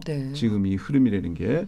그런데 그 바꿔 나가는 과정에서 좀 더 세련되게 할 수 있는 게 있고 또 그 속도 면에서 또는 그 강도 면에서 소화 능력을 봐가면서 할 수 있는 게 있는 건데 지금 현재 그런 면에서 좀 의욕이 앞서 있는 거 아닌가. 그러니까 그런 그 방향이나 추진하는 내용은 바람직한데 우리 사회의 미래를 위해서 그런데 그걸 소화해야 될 기업 입장에서는 너무 부담이 갑자기 한꺼번에 오니까 이걸 소화하기가 어렵고 그러니 아이고 나 정말 힘들다. 이런 게 널리 지금 퍼져 있지 않는가. 저는 그게 현재의 현상이라고 봅니다. 그래서 이 현상은 좀 더 새로운 질서를 만드는 그 과정에 대해서 좀 더 다듬고 속도나 강도 이런 거를 좀 재검토할 필요가 있다. 그렇게 생각합니다. 글쎄요. 그래서 뭐 여하튼 저 DJ 때도 여러 가지 문제도 있었지만 그래도 벤처 기업에 대해서 아주 과감하게 그야말로 촉진을 해줬기 때문에 거품도 있었지만 그다음에 여러 효과가 있었다. 사실 이렇게 좀 대표적으로 뭘 이렇게 좀 할 수 있는 게 필요할 것 같은데 지금 솔직히 문재인 정부에서 좀 이렇게 맥이 빠지는 것이 뭐 이렇게 좀 앞으로 가게 막 좀 신나게 하는 이런 부분이 없어요. 조금 이제 없는 것 같다. 그 점에서 이제 특히 혁신 성장이 약해져 있다 이런 부분인데 이 부분의 맥락과 더불어서 최근에 이제 규제 완화에 관련돼서 국회에서도 상당히 좀 이제 갈등이 좀 있고 그러는데 몇 개가 통과되기도 했습니다. 근데 통과되면서도 또 더불어민주당은 또 저 지지자들한테 또 배신했다 뭐 이런 얘기도 많이 듣고 저거 하고 그랬는데 이 규제 완화와 그 혁신 성장 이런 부분들에 대해서 어떤 생각 가지고 계십니까? 우선 저는 아까 그 국민이 좀 신나게 하는 거 그게 사람에 대한 투자라고 봅니다. 교육 부분에 큰 투자를 한다거나 또는 이 직무훈련 부분에 큰 투자를 하면 나는 거기에서 당장에도 그렇고 길게 봐도 그렇고 국민을 신나게 하면서 동시에 우리 산업의 경쟁력도 올린다. 현재 교육 현장에 가면 우리는 창의성 교육이 없어요. 우리 산업 구조는 창의성이 필요한 구조로 가야 됩니다. 그래야 삽니다. 그런데 초중고등학교 지금 교육이 창의성하고는 거리가 꽤 멀어요. 그것도 왜 그래 안 바뀔까요? 틀림없이 지적했던 문제인데. 그거는 이제 또 다르게 생각해야 보고 그 방향으로 가려면 관련 이익단체들의 이 충돌 그 속에는 학병까지 포함되죠. 이걸 이제 해결을 해야 되기 때문에 쉽지 않아서 다 그동안에 못했던 건데 이거 할 수 있어요. 지금 대학 교육이요. 8년 이상 등록금이 동결이 돼가지고 대학 교육의 질이 형편없이 떨어져 있어요. 이거 지금 그냥 눈 감고 넘어가는 거 아니에요. 초중고등학교 대학 전체의 질적 수준이 이렇게 떨어지면 우리가 뭐 가지고 앞으로 내세웁니까? 우리가 그동안에도 사람 가지고 경쟁력을 가졌고 지금은 특히 이 디지털 기술의 발전이라는 거 이거는 전적으로 사람 머리입니다. 그럼 사람 머리가 중요한데 교육이 이 모양이다. 뭐 이거 대대적으로 투자할 수 있어요. 그 자체가 내수 부흥이 되는 겁니다. 또 하나는 직업 훈련이에요. 우리가 모든 직장에 사람들이 다 일하고 있잖아요. 가령 신문사도 마찬가지예요. 우리 기자들이 왜 기획기사에 약합니까? 바빠서 그러잖아요. 바빠서. 그러면 그중에 한 몇 % 정도는 1년, 2년 나가서 좀 공부 좀 하고 와라. 할 수 있으면 좋잖아요. 그런데 신문사가 문제가 아니라 모든 조직이 그렇게 못하고 있잖아요. 뭐 일주일, 한 달? 그거 갖고 뭐 합니까? 그러니까 거기에서 가령 전체 직원의 3%를 교육풀에 넣는다. 1년짜리로. 니들은 공부해라. 그러면 3% 신규 대체 일자리가 생기잖아요. 그렇죠. 젊은 애들한테 기회가 올 수 있죠. 네네. 그다음 교육 받은 사람은 자기 능력을 키워주기 때문에 좋은 거 아니에요. 또 동시에 기업 입장에서는 아까 얘기한 대로 생산성 올라갈 뿐 아니라 직무 전환 능력을 키워줄 수 있거든요. 가령 은행이다. 그러면 파생금융 상품 교육이 필요하다. 그 인력이 없으면 파생금융 비즈니스 못 하잖아요. 그럼 그쪽을 키워준다 이거예요. 그러면 기업이나 조직도 다 좋은 거 아니에요. 네. 그거 기업이나 조직은 돈 때문에 못 합니다. 그 많은 돈을 어떻게 부담해요? 그런 거를 정부가 일반 회계로 지원해 주면 그러면 우리 사회 구성원들 모두가 신날 수 있죠. 현실적으로 저희도 사실 보면 거기에다가 그 인력 구조도 항상 빡빡하고 그렇죠. 그리고 또 아까 결국 또 근무 시간 얘기도 나오는데 네, 그렇죠. 사실 기자들 근무 시간은 52시간이 문제가 아니거든요. 네. 그러니까 사실 시간을 빼고 싶어도 뺄 수가 없어요. 그 말씀하시는 이상적인 기업은 구글이 생각나네요. 뭐 업무의 4분의 1인가를 오늘 기자님이 너무 신나셨다. 그걸 자기 일과는 전혀 상관없는 일을 하는데 써라라고 그렇죠. 이제 이렇게 한 거고 아까 그 이해 집단 그 말씀하셔서 생각나는 게 그 코딩 교육을 강화해야 된다 이런 움직 열풍이 한 2, 3년 전에 확 불면서 코딩 교육을 의무적으로 도입했는데 결과적으로 이제 용두사미에 그쳤던 이유가 이 가사나 실업 선생님들의 반대 때문이었다라는 얘기를 듣고 제가 약간 씁쓸함을 느꼈거든요. 이런 식으로 전체적인 산업 구조가 바뀌는 가운데서도 약간 기존 이해 집단 간의 이렇게 갈등이 빚어지는데 저는 대표적인 게 이 차량 공유 서비스라고 생각을 해요. 이게 우리나라가 실제로 차량 공유 서비스가 초창기 생겨났던 게 우버에 결코 뒤처지지 않은 시점에 나왔다고 하더라고요. 그런데도 불구하고 그런 기존 이해 집단 쪽으로 이제 의사결정이 이루어지다 보니 우리는 멈춰 있는 사이 이미 우버는 저쪽에 가 있고 디디티도 가 있고. 그게 네. 우리가 전체적으로 이 프로그램을 잘 못 짜서 그래요. 아니 내가 택시를 운전한다고 하면 당연하죠. 내가 왜 가만히 있습니까? 내 생존권이 위협받는데 내가 고교의 그 가사 선생님이라고 하면 내 시간이 없어지면 내가 생존권 위협을 받는 왜 가만히 있습니까? 그렇기 때문에 당연히 이 조정 과정에 지원해 주는 프로그램이 따라가야 되는 겁니다. 이거는 이렇게 조정을 하는데 피해자 그룹이 있다. 그럼 그 피해자 그룹한테 대안을 제시해 줄 수 있는 프로그램이 같이 가야 돼요. 그걸 이 적응 지원 프로그램이라고 얘기합니다. Adjustment Assistance Program. 그 선진국들에서 이런 조정을 할 때 그 프로그램을 같이 제시합니다. 이거는 가야 될 방향이니까 가되 여기에서 피해받은 사람들은 이렇게 우리가 지원해 준다. 이게 나와야 되는 거예요. 그런데 정부는 그걸 못했다. 제대로 못한 거죠. 아니 근데 가령 대대적인 리트레이닝 프로그램 같은 거를 예산을 좀 써가지고 글쎄요. 가령 지금 예컨대 소득주도 성장 뭐 이런 부분에 쓰는 거 이상으로 리트레이닝 프로그램에 쓴다라고 그럴 것 같으면 그런 거는 상당히 또 조금 혁명적으로 될 수 있는. 그러니까 그쪽에 예산을 배정을 해가지고 그 교육이나 직무훈련이나 직무전환 이 속에 아까 그런 그 구조조정도 다 들어가요. 그렇게 하면 이거는 피해자가 극소화됩니다. 그리고 자기의 새로운 가능성을 찾을 수 있는 거고. 그런데 요새 보니까는요. 그렇게 해가지고 잠깐 떠나라 그러면 안 떠나더라고요. 그동안 자기 자리 뺏길까 봐. 그러니까 저희가 그 현장에 가서 현장에 가서 그런 부분을 취재를 해보면 이게 사실 직무 전환을 해야 되는데 쉽지가 않죠.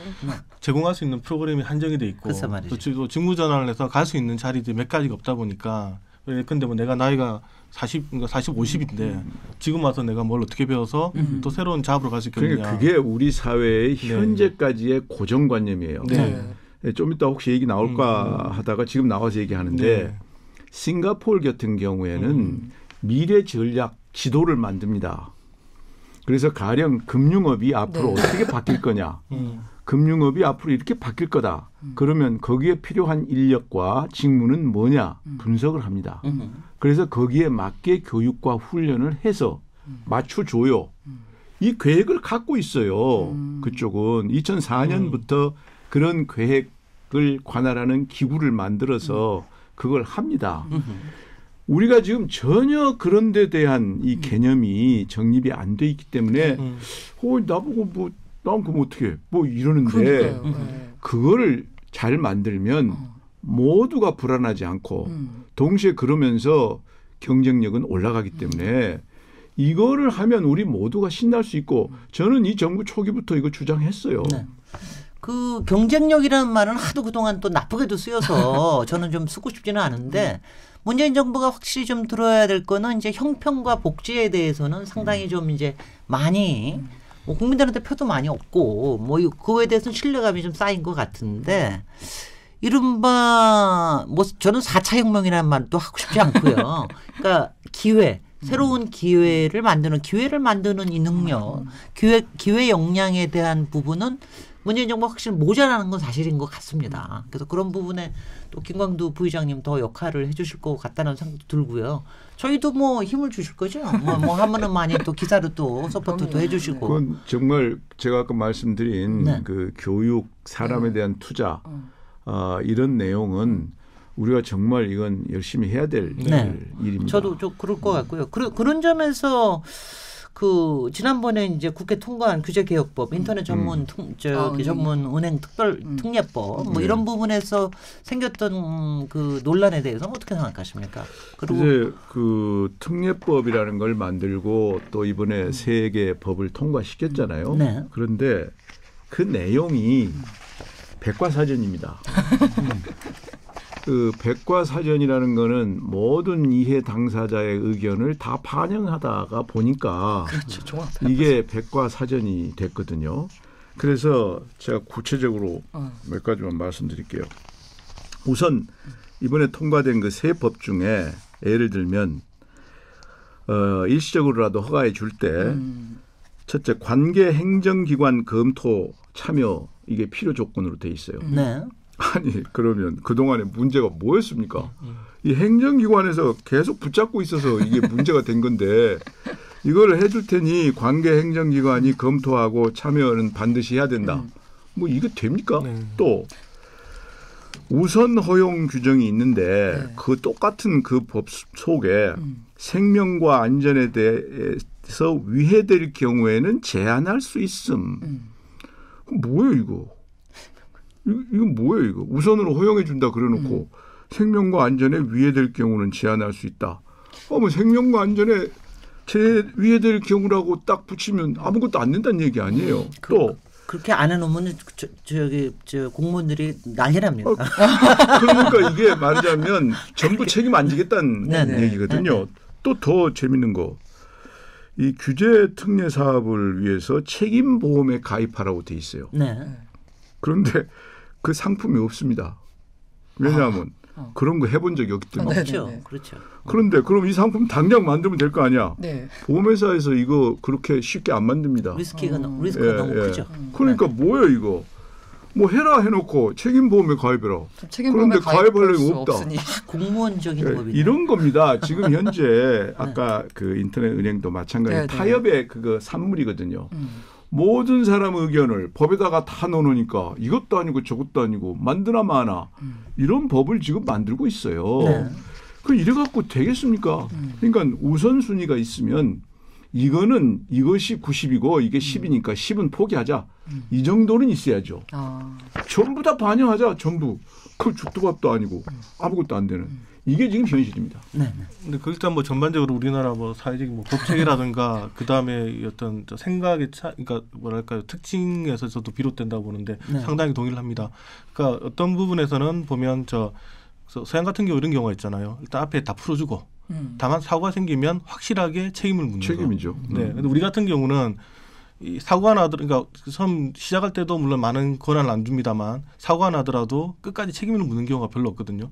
그러다 보니까 사전에 규제를 많이 하게 되는 그런 일이 벌어집니다. 어떤 분들이 그 하나 예를 든 게 뭐 예컨대 이런 경우가 있을 수 있죠. 관광객이 갔다가 그 벼랑에서 떨어져가 죽었다. 그러면 서양 같은 경우는 안전 그걸 하지 않은 그 관광객의 잘못이다 이렇게 두는데 우리 같은 경우는 아니 그럼 그 전에 얘네들 뭐 했냐 그러면서 이제 닥달하는 거죠. 우리 언론을 포함해서 그러다 보면 이제 정부에서는 이제 펜스를 치게 되는 거고 펜스를 쳤음에도 불구하고 또 만약에 안 좋은 일이 생기면 아예 올라가지 못하게 막아버린다. 네. 근데 이제 그 부분은 이제 정부도 변해야 되고 어떤 면에서는 이제 시민들도 좀 같이 변해야 되는. 저는 그거는 언론 책임이 상당히 크다고 봐요. 죄송합니다. 혼나네요. 아니 뭐 사고만 나면 전부 정부 책임이다. 네. 조그만 사고 나도 요새는 대통령 책임으로 전부 다 말이죠. 올라가는 거 네, 아니에요? 맞습니다. 네. 그러면 우리 시민은 뭡니까? 자기 스스로 조심하는 사람은 뭐예요, 그럼? 그러니까 이게 저는 언론이 뭐 하나 사고만 나면 전부 정부 잘못이고 뭐 정부가 네. 무책임하고 뭐 책임자라고 그러고 그냥 뭐 9시 뉴스를 보면 불났잖아요. 아니 근데 저도 이번에 그 캘리포니아 산불 나는 거에 대한 저기 미국 정부의 대처라든가 네. 저도 미국에 가서 한번 이제 산을 가는데 왜 이렇게 꼬바랑꼬바랑 길에 우리는 다 거울 붙여놓고 그러잖아요. 거긴 거울이 별로 없는 거예요. 근데 내가 뭐 이런 나라가 다 있어 이래서 속으로 했어요. 근데 걔네들 입구에 딱 하나만 써 있어요. For your own safety, drive safely. 네 안전은 네가 알아서 하라는 얘기죠. 그렇게 하는 게 사실 근데 그게 하여튼 문화는 물론 안 가도 우리는 이제 뭐 하나만 사고가 생기면 그러니까 이게 지금 우리 문화가 이 현재 이대로 가면요. 네. 자기 책임이 없이 모든 걸 국가가 책임지는 네. 그런 분위기로 가기 때문에 이거 불가능한 겁니다. 그 아까 계속 이거 공무원 마인드에서 나온 법이다라고 했던 게 이제 국가가 아니라 이제 공무원 개별 단위로 놓고 보면 공무원 입장에서도 충분히 이해가 가는 게 괜히 내가 막 나서서 뭐 했다가 아니야 그것도 감사당하고 뭐 잘못되면 이거고 게다가 뭐 심지어는 뭐 정책 결정이 잘못됐다는 이유로 법정에 세워졌던 그 과거 선례도 있고 하다 보니 굳이 내가 뭐 새로 뭘 만들어서 하기보다는 뭘 새로 만들더라도 그 안에 나의 면책 조항을 최대한 성심껏 담겠다라는 그런 기본 인식이 있는 거 아닌가요? 그렇죠. 네. 그래서 뭔가 정부 정책을 좀 혁신적으로 수립할 때 이 공무원들에 대해서 인센티브는 주지 못할 망정 그 책임은 묻는 이런 문화가 그러니까 그건요. 그것도 이제 중요한 이슈 중에 하나입니다. 네네. 우리 정부 운영 시스템 네. 이게 현재는 칸막이 행정으로 되어 있고 수직적 문화예요. 그러니까 전부 다 자기 책임을 안 지려고 노력을 하면서 다른 부처하고는 협조도 될 수 있으면 안 하는 하고 걸로. 네. 이런 그 흐름인데 네. 이게 지금 모든 게 융합하는 시대에는 전혀 안 맞습니다. 그렇기 때문에 정부 자체도 플랫폼 정부로 만들어야 돼요. 플랫폼 정부. 그래서 플랫폼 속에다가 모든 부서들이 자기들이 하는 것 다 올려놓고 일정한 그 비밀 코드는 있어야 되겠죠. 네네네. 그렇지만 공유가 가능하게 만들어서 이걸 운용을 해야 됩니다. 네. 그 정부 조직 자체도 바꿔야 돼요. 그렇게. 네. 그런 걸 지금 잘 하고 있는 나라가 싱가포르이고 그게 돼야 아까 얘기한 미래 전략이 이게 가능해요. 그 지금 이번에 홍남기 경제부총리 내정자께서 그동안 혁신성장이 부족했기 때문에 그 부분에 특정하게 좀 힘을 기울이겠다 이런 표현을 하셨으나 솔직히 김동연 경제부총리 시절에도 혁신성장 책임진다면서 한다는 제가 지시라는 말을 쓰겠습니다. 한다는 지시 신성장 산업군을 뭐 지정을 해가지고 거기다 지원해주겠다 이런 말하자면 좀 낡은 방식에 너무 좀 젖어 있는 게 아닌가 이런 생각이 듭니다만은 어떻게 보십니까? 아까 우리의 이제 그 문화 이런 거하고도 관계되는데요. 네. 혁신은 기업이 하지 정부가 하는 게 아닙니다. 글쎄 말이죠. 근데 정부가 어떻게 알아요? 뭐 지금 앞으로 뭐 리튬 배터리가 1세대, 2세대, 3세대로 나가고 있는데 2세대 기술이 뭔지 이거 어떻게 합니까? 몰라요. 산업 현장에서 무엇이 어떻게 변화하고 앞으로 어떻게 해야 되는지를 공무원이 어떻게 합니까? 그 기업한테 놔둬야 돼요. 기업이 알아서 하라고. 기업이 알아서 하라고 놔두고 기업이 위험 부담을 할 수 있는 여건만 만들어주면 됩니다. 그렇습니다. 그 중에 하나가 이 규제, 그 다음에 금융, 그 다음에 사람이에요. 예. 사람이 없으면 아무것도 못해요. 지금 인공지능 얼마나 중요합니까 앞으로? 우리 사람 없어요. 예. 대학에서 교육도 제대로 안 시키고 있어요. 그럼 앞으로 어떡할 거 이거? 규제 전혀 손 못 대고 있고 금융 기법 중에 하나가 담보가 아니고 기술의 가치 네. 이거를 알아서 융자해 주는 것이 중요한 기법입니다. 네. 그게 이스라엘 금융회사들이 네네. 잘하고 있어요.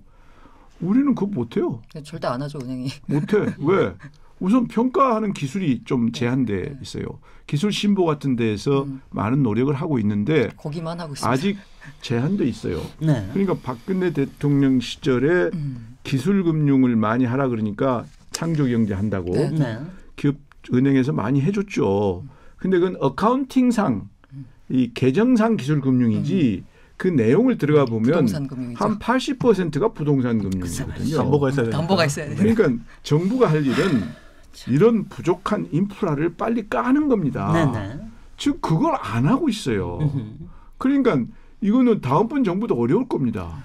야, 우리 저기 김광도 부의장님 피를 토하시는데요. 뿌리째 흔들리고 있는데 이 위기를 뛰어넘어서려고 그러면 근본적으로 필요한 마인드셋이 달라져야 된다는데 그게 안 되고 있다. 여기서 잠깐 쉬겠습니다. 네, 지금 여러분께서는 KBS 열린 토론 시민 김진애와 함께하고 계십니다. 라디오 토론이 진짜입니다. 묻는다, 듣는다, 통한다. KBS 열린 토론. 네, KBS 열린 토론 오늘 인물 있는 인물 토론 대통령 직속 국민경제자문회의 김광도 부의장 모시고 말씀 나누고 있는데요. 고란 중앙일보 기자님, 박병렬 경향신문 기자님 두 분 함께 하고 있습니다. 이제 시간이 얼마 안 남아서 이제 뭐 비전에 대해서도 좀 얘기를 좀 하고 김광도 부의장님의 개인에 대한 것도 좀 여쭤보고 싶고 이러는데요. 일단 저는 첫 번째 오늘 보니까는 너무 젊으세요.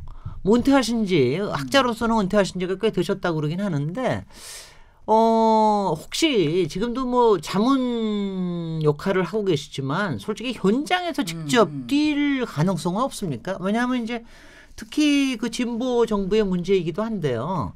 경제 쪽에는 워낙 좀 보수적인 인물들이 많은데 조금 혁신적인 마인드를 가지고 관료로 들어가서 확 좀 휘어잡는 사람들이 참 찾기가 어렵다.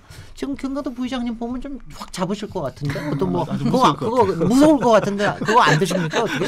네. 제가 이제 군번이 그럴 나이가 아닙니다. 아 군번이 그렇게 안 됩니까? 네. 이제 자유롭게 살아야 될 나이죠. 트럼프도 거의 뭐 그렇지 않나요? 그분은 이제 특별하신 분이고. 네.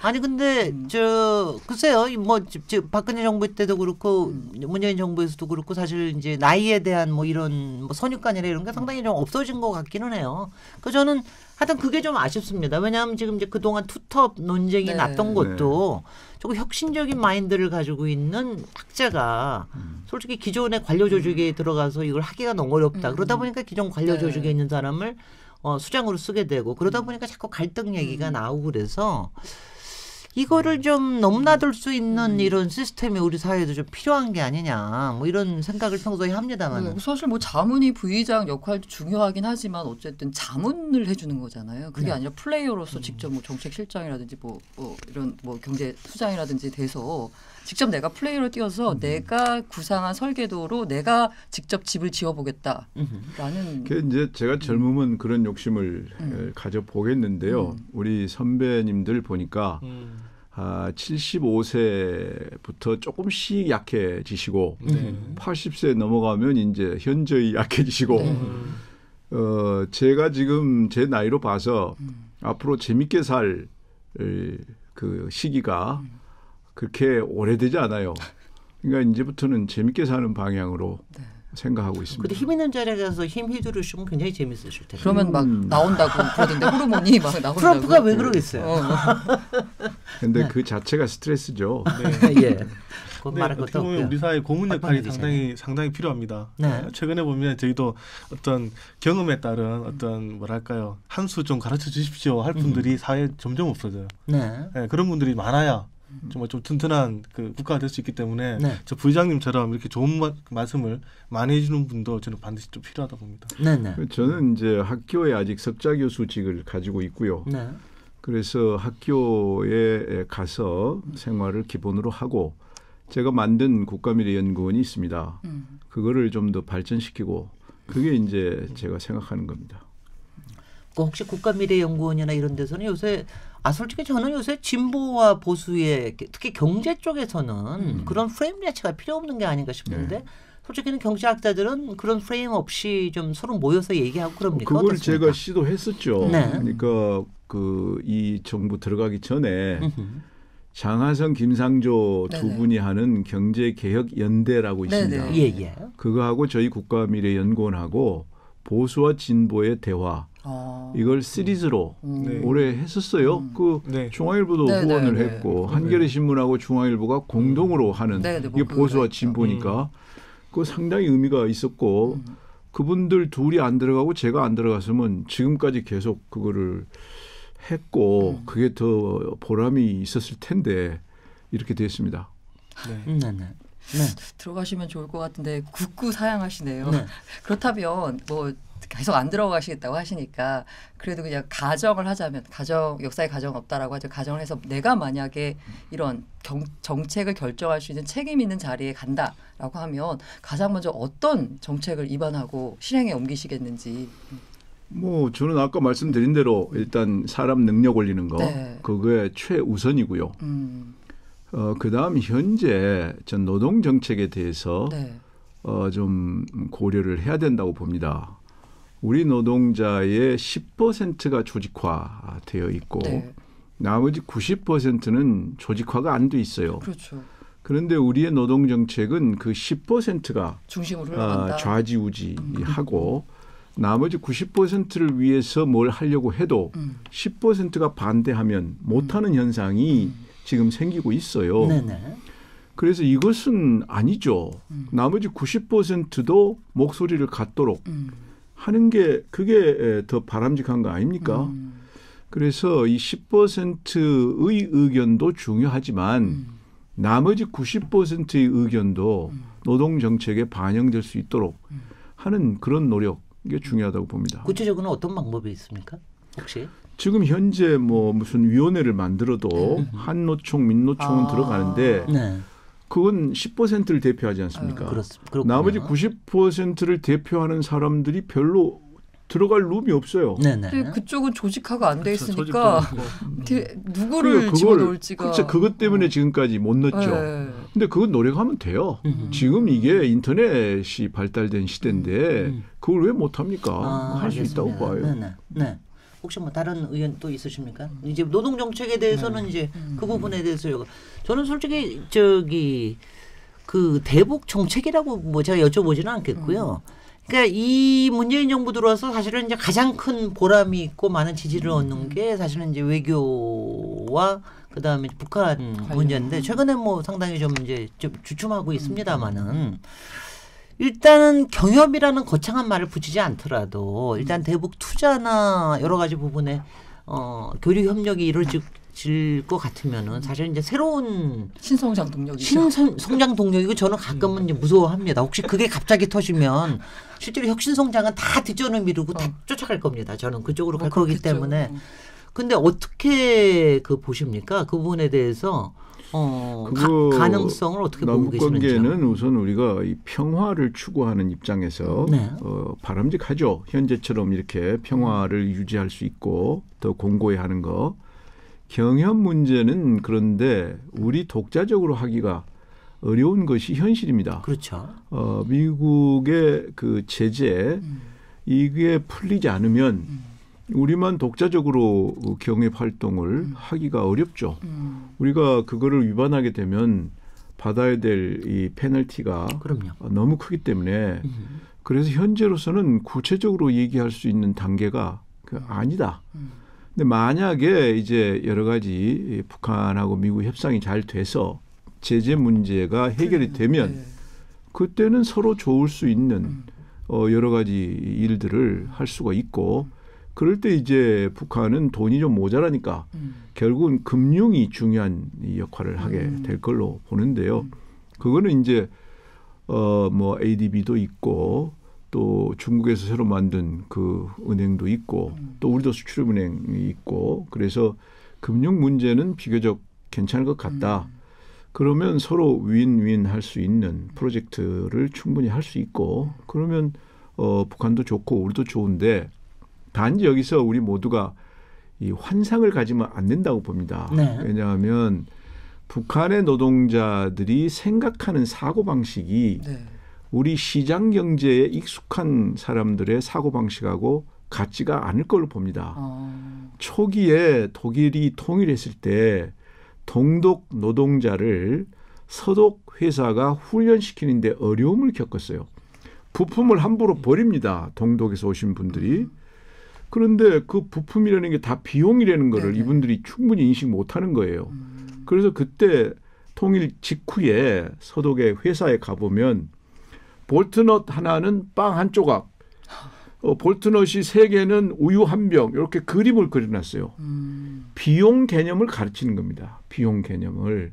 그 기간이 좀 걸렸어요. 네. 그다음 남북 주민 간의 소득 격차가 현저하지 않습니까? 그렇죠. 이거는 이제 북한 주민들한테는 불만 요소입니다. 서독과 독일이 통일했을 때 독일 주민들의 소득을 올려줘야 되기 때문에 서독에서 큰 부담을 했어요. 그렇죠. 그 부담이 나중에 독일 경제 전체를 무겁게 만들어온 경험이 있죠. 그런 각오를 우리가 해야지. 그럼요. 뭐 협조하면 당장에 무슨 뭐 엄청나게 좋은 게 당장이 터진다. 이건 아니고 그 과정이 있고 그 과정에서는 우리가 약간의 고통을 좀 나누면서 좀 더 밝은 미래를 위해서 한다. 그 정도의 좀 조심스러운 자세는 있어야 된다고 봅니다. 네. 네, 뭐 동의하지 않을 수 없는 지적이시고요.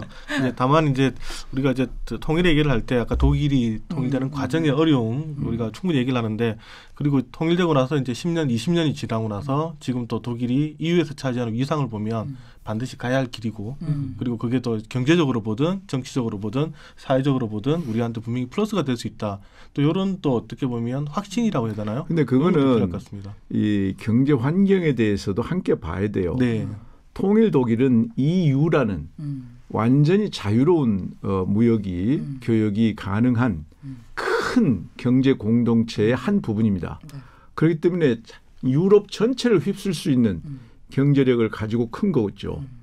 우리는 설령 그런 경우가 생겨도 우리는 EU하고 다릅니다.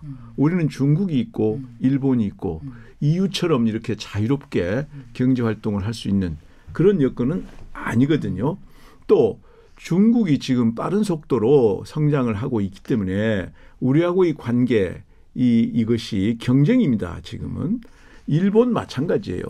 그러니까 통일 독일이 가졌던 경제 여건하고 우리는 뭐 언제 될지 모르겠습니다만 그때의 상황을 같이 볼 수가 없고 그다음 기술 스탁이 다릅니다.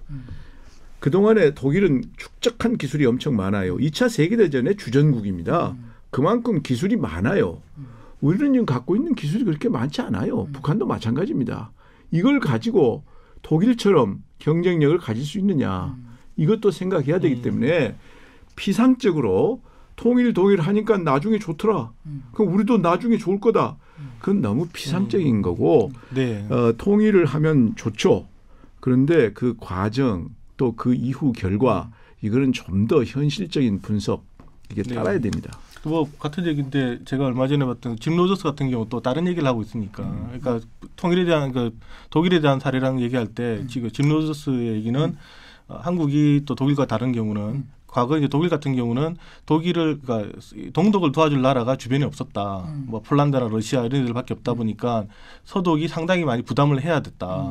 하지만 한국의 경우는 옆에 돈이 있는 나라들이 많고 상당히 그 서독과는 또 다른 상황이기 때문에 오히려 한국의 비용이 안 들 수도 있고 또 이 가장 역동적인 동북아에서 지금 유일하게 남아 있는 북한이기 때문에 충분히 또 잠재적인 성장 가능성이 있다라고 얘기를 하고 있거든요. 또 물론 그러니까 말씀처럼 변수는 많을 그런 겁니다. 얘기를 항상 할 때는 시간의 길이를 봐야죠. 네. 그게 그냥 그 말이 실현되는데 몇십 년이 걸릴 건지 그러면 가령 30년 걸린다면 30년 뒤에 이 세상은 어떻게 될 건지 지금하고 전혀 다른 세상이 전개될 거거든요. 그러니까 그런 얘기는 굉장히 구름 잡는 성격의 얘기입니다. 가령 이런 얘기하고 비슷해요. 네. 앞으로 인도가 세계 최강국이 될 거다. 그러면서 구체적으로 첫째, 인도는 민주주의를 경험했고 둘째, 영어를 잘하고 셋째, 감방에 들어가 있는 사람 수가 적다. 그런 식의 얘기입니다. 네. 그 지금 현재 굉장히 이제 좀 위험이 증폭되고 있는 미중 무역 분쟁과 우리 경제와의 상관관계에 대해서는 어떻게 보고 계십니까? 미중 무역 분쟁이 우리가 내년부터 겪어야 될 위험 가장 큰 요인이죠. 위험이죠. 미중 무역 분쟁은 패권 분쟁에서 유래된 거기 때문에 오래 갈 것으로 보는 것이 그 대체적인 견해입니다. 그러면 당장의 우리의 경우는 일단 중국 경제 성장률이 떨어질 것으로 봅니다. 중국 경제 성장률이 떨어진다는 것은 우리의 대중 무역 의존도가 아주 높습니다. 지금 수출의 약 28, 9%를 중국에 수출하니까 그러면 우리 수출이 줄어든다는 얘기거든요. 동시에 중국에서 경제 성장률이 낮아지면 전 세계가 영향을 받습니다. 그럼 다른 나라들도 좀 상황이 나빠지고 또 그 과정에서 미국이 사용하는 여러 가지 제재 수단 그중에 우리가 해당될 경우도 있습니다. 자동차 관세 지금 걸려 있죠. 네. 이런 것이 우리한테 위협 요인으로 작용하기 때문에 미중 무역 분쟁은 내년에 우리 경제에 상당히 나쁜 영향을 줄 것으로 봅니다. 그 미중 무역 분쟁 이걸 포함해서 내년도 경제 상황을 어떻게 전망하시는지 하고요. 아마 안 좋게 보실 것 같은데 그럼 이걸 그나마 조금이라도 좀 좋게 만들기 위해서 정부가 단기적으로 어떤 처방을 내놓으면 좀 좋을까요? 그러니까 이제 내년에 경제가 어려울 거는 대체적으로 지금 뭐 많은 예측 기관들이 2.5% 네네. 정도로 보는데 이게 미중 무역 분쟁이 더 심화되면 2.5%도 위협받을 가능성이 있고 또 하나는 수출 문제인데 지금 우리가 이나마 된 게 지금 9월부터는 이제 소비도 조금씩 가라앉아요. 네. 그나마 수출이 이제 유지를 하고 있는데 핵심은 반도체입니다. 그렇죠. 반도체가 이게 그동안에 슈퍼 사이클로 해서 가격이 네. 상당히 올라가서 좋은 역할을 해줬는데 이게 지금 약간 가격이 떨어지고 있고 전망은 내년부터는 조금 더 상황이 이제 안 좋을 것이다 이렇게 보는데 그렇게 되면 경상수지 흑자 지금까지 흑자거든요. 흑자의 규모 이게 좀 축소될 가능성이 있어요. 여기서 이제 우리가 좀 염려되고 주의해야 될 것이 경상수지 흑자는 국제사회에서 한국을 볼 때 소위 말하는 펀더멘털 팩터 중에 하나입니다. 이게 적자로 만약에 간다거나 흑자 폭이 크게 줄면 한국의 기초 여건이 좀 좋지 않다라고 판단하는 그게 되기 때문에 이게 이제 우리가 관심 있게 봐야 되는데 만약에 이게 반도체 가격이 생각보다 더 많이 떨어져서 경상수지 흑자 폭이 크게 줄면 이제 외국에서 긴장을 하게 되죠. 그런데 거기하고 덧붙여서 지금 뭐가 또 하나 있냐면 미국 금리는 금년에도 인상할 거고 내년에도 두세 번 인상할 건데 우리는 지금 그럴 수 있느냐. 힘들죠. 조금 만만치 않습니다. 선택이. 그렇죠. 우선 가계부채가 지금 1,500조인데 그중에 이 사람들은 좀 조금만 금리 올려도 좀 어렵겠다 하는 거를 정확한 통계는 아니지만 대충 한 400조 정도를 봅니다. 그러면 그 400조에 해당하시는 분들은 금리 조금 올려도 좀 부담을 느끼거든요. 근데 지금 시중 실세 금리는 어차피 오르고 있어요. 그런데 이제 한국은행이 기준금리를 올리면 더 빨리 오르겠죠. 그래서 미국이 내년에 3번 정도 올릴 걸로 지금 보는데 우리가 3번 올릴 수 있느냐. 이제 이런 각도에서 만약에 한국하고 미국 간의 기준금리가 1%포인트 이상 격차가 나잖아요. 지금 현재가 0.75%죠. 0.75인데 그러면 경험적 연구로 보면 돈이 나가는 걸로 돼 있습니다. 우리나라에서. 그때 돈이 나가느냐 안 나가느냐 하는 결정할 때 바로 경상수지 흑자를 보는 겁니다. 그래서 경상수지 흑자 폭이 크게 줄었다. 그런데 금리 격차가 1%포인트 이상 벌어졌다. 그러면 일단은 우리 이제 외환 시장에서 외환이 많이 나갈 것으로 그렇게 이제 보여지죠. 그러면 이게 다른 또 위험 요인이 되기 때문에 그런 문제가 내년에 당장에 생길 것 같고 내수가 계속해서 침체하는 건 이건 벗어나기가 특히 어려울 것 같기 때문에 전체적으로 내년이 금년보다 더 어려울 것 같다. 그나마 마지막으로 질문 하나씩 필살 질문 하나씩. 필살 질문은 아니라 제가 아까 나온 말씀 중에 궁금했던 부분이 있어서 추가 질문 드리자면 아까 그 리트레이닝하고 직무 전환 얘기 많이 하셨는데요. 이게 제도적으로 그렇지만 그 리트레이닝을 받아들인 이 개별 이 노동자 입장에서 보면 아주 좋지. 근데 네가 해. 나는 안 할래. 이거거든요. 이런 마인드가 있는데 이런 마인드셋이 바뀌기가 상당히 힘들 것 같아요. 이게 제도적으로 아무리 그렇게 잘 마련한다고 해도 이 개별 노동자의 이 마인드셋을 바꿀 수 있는 방법이 뭐가 있을까 사실 싶어서. 그러니까 이제 무슨 일이든지 처음에 할 때는 거부감들이 있죠. 좀 불안할 수도 있는 거고 이게 뭐 새로운 건데 그거는 이제 선진국들의 선례를 좀 보면 돼요. 미국의 디트로이트가 자동차 그 공장들이 모여 있는 데 아닙니까? 80년대에 일본 도요타, 닛산 이런 데 때문에 그쪽이 아주 어려워졌거든요. 그래서 90년대에 그 미국의 노조는 생각이 바뀌었습니다. 어떻게 바뀌었냐? 이제 우리는 일자리가 더 중요하다. 그러니까 우리한테 훈련을 시켜달라. 교육 훈련을 시켜달라. 노조가 절반 낼 테니까 회사가 절반 내서 이 직업훈련 펀드를 만들자. 이 방향으로 갔어요. 그래서 기업도 좋고 노조도 좋고 같이 가자. 이렇게 나온 겁니다. 그러니까 마인드셋은 그런 경우라든가 또 네덜란드 같은 데가 잘했던 경험이 있어요. 그런 걸 잘해서 이제 그 대화 과정이 필요하다고 봅니다. 이제 그 사용자 측, 노동자 측, 정부 대화 과정을 통해서 그것도 뭐 업종별로 프로그램을 좀 더 정교하게 만드는 그 과정은 거쳐야죠. 박병렬 기자님. 네. 그 아까 그 계속 부장님께서 경제 위기 말씀을 하셨으니까 이제 사실 아까 그 디트로이트 말씀도 하셨는데 어느 나라든지 보면 아주 한 번은 산업이 잘 되다가 또 한 번은 또 안 되고 부진을 겪고 또 어떻게 보면 또 변화를 해서 또 새로운 산업을 일으키고 뭐 아마 이런 경제라는 게 사이클이 있는 것 같은데 지금 그 부장님께서 보실 때는 한국 경제가 그 분명히 가라앉는 않고 있으나 하지만 반등할 수 있는 그 뭐랄까 가능성이라고 해야 되나요? 개연성이라고 해야 되나요? 이게 어느 정도 된다고 보시는지. 그거를 뭐 어느 정도로 이렇게 이만큼 저만큼 하는 거는 참 힘든 얘기인 것 같고요. 저는 이제 우리 국민이 맘먹으면 할 수 있는 국민이기 때문에 과거에 뭐든지 한번 신이 나면 해결했잖아요. 그러니까 결국은 국민을 신나게 하는 그런 어떤 모티베이션을 만들어주면 우리는 잘 될 수 있다. 그 단초가 뭐냐, 뭐부터 할 거냐, 가능성을 보여주는 건데 그 첫 번째가 전 국민이 앞으로 보다 더 유능한 사람으로 될 수 있도록 정부가 도와준다. 필요한 거 다 능력을 갖도록 해준다 하는 것이 모든 사람한테 골고루 가는 거고 두 번째는 최전방 사단이 있어야 될 거 아니에요. 끌고 나가는. 그건 기업입니다. 그러니까 기업들이 신나게 일할 수 있게 현재의 이 위축된 분위기를 바꿔주는 그런 노력이 필요하다고 봅니다. 벌써 마무리 발언을 다 하신 것 같긴 한데요. 그래도 마무리 발언 한 1분 정도 해 주십시오. 네, 저는 이제 경제학자로서 항상 현상을 보기 때문에 정치적인 입장하고는 다를 수 있습니다.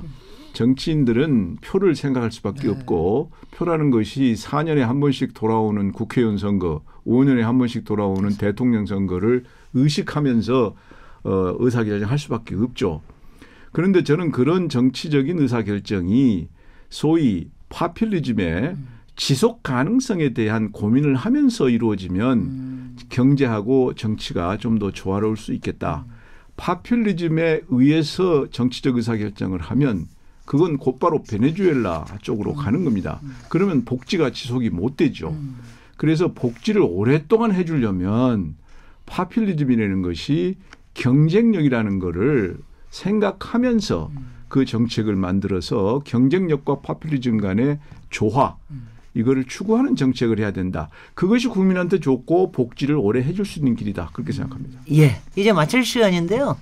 오늘 KBS 열린 토론, 인물 있는 인물 토론, 김광두 국민경제자문회의 부의장님 스튜디오까지 나오셔서 정말 감사드리고요. 같이 참여하신 고란 중앙일보 기자님, 박병률 경향신문 기자님 두 분 패널께도 감사드립니다. 다들 수고하셨고요. 청취자 여러분들 이번 주에 열린 토론 어떻게 들으셨습니까? 저는 다음 주 월요일 7시 20분에 다시 돌아오도록 하겠습니다. 감사합니다. 네, 감사합니다. 감사합니다. 감사합니다. 네.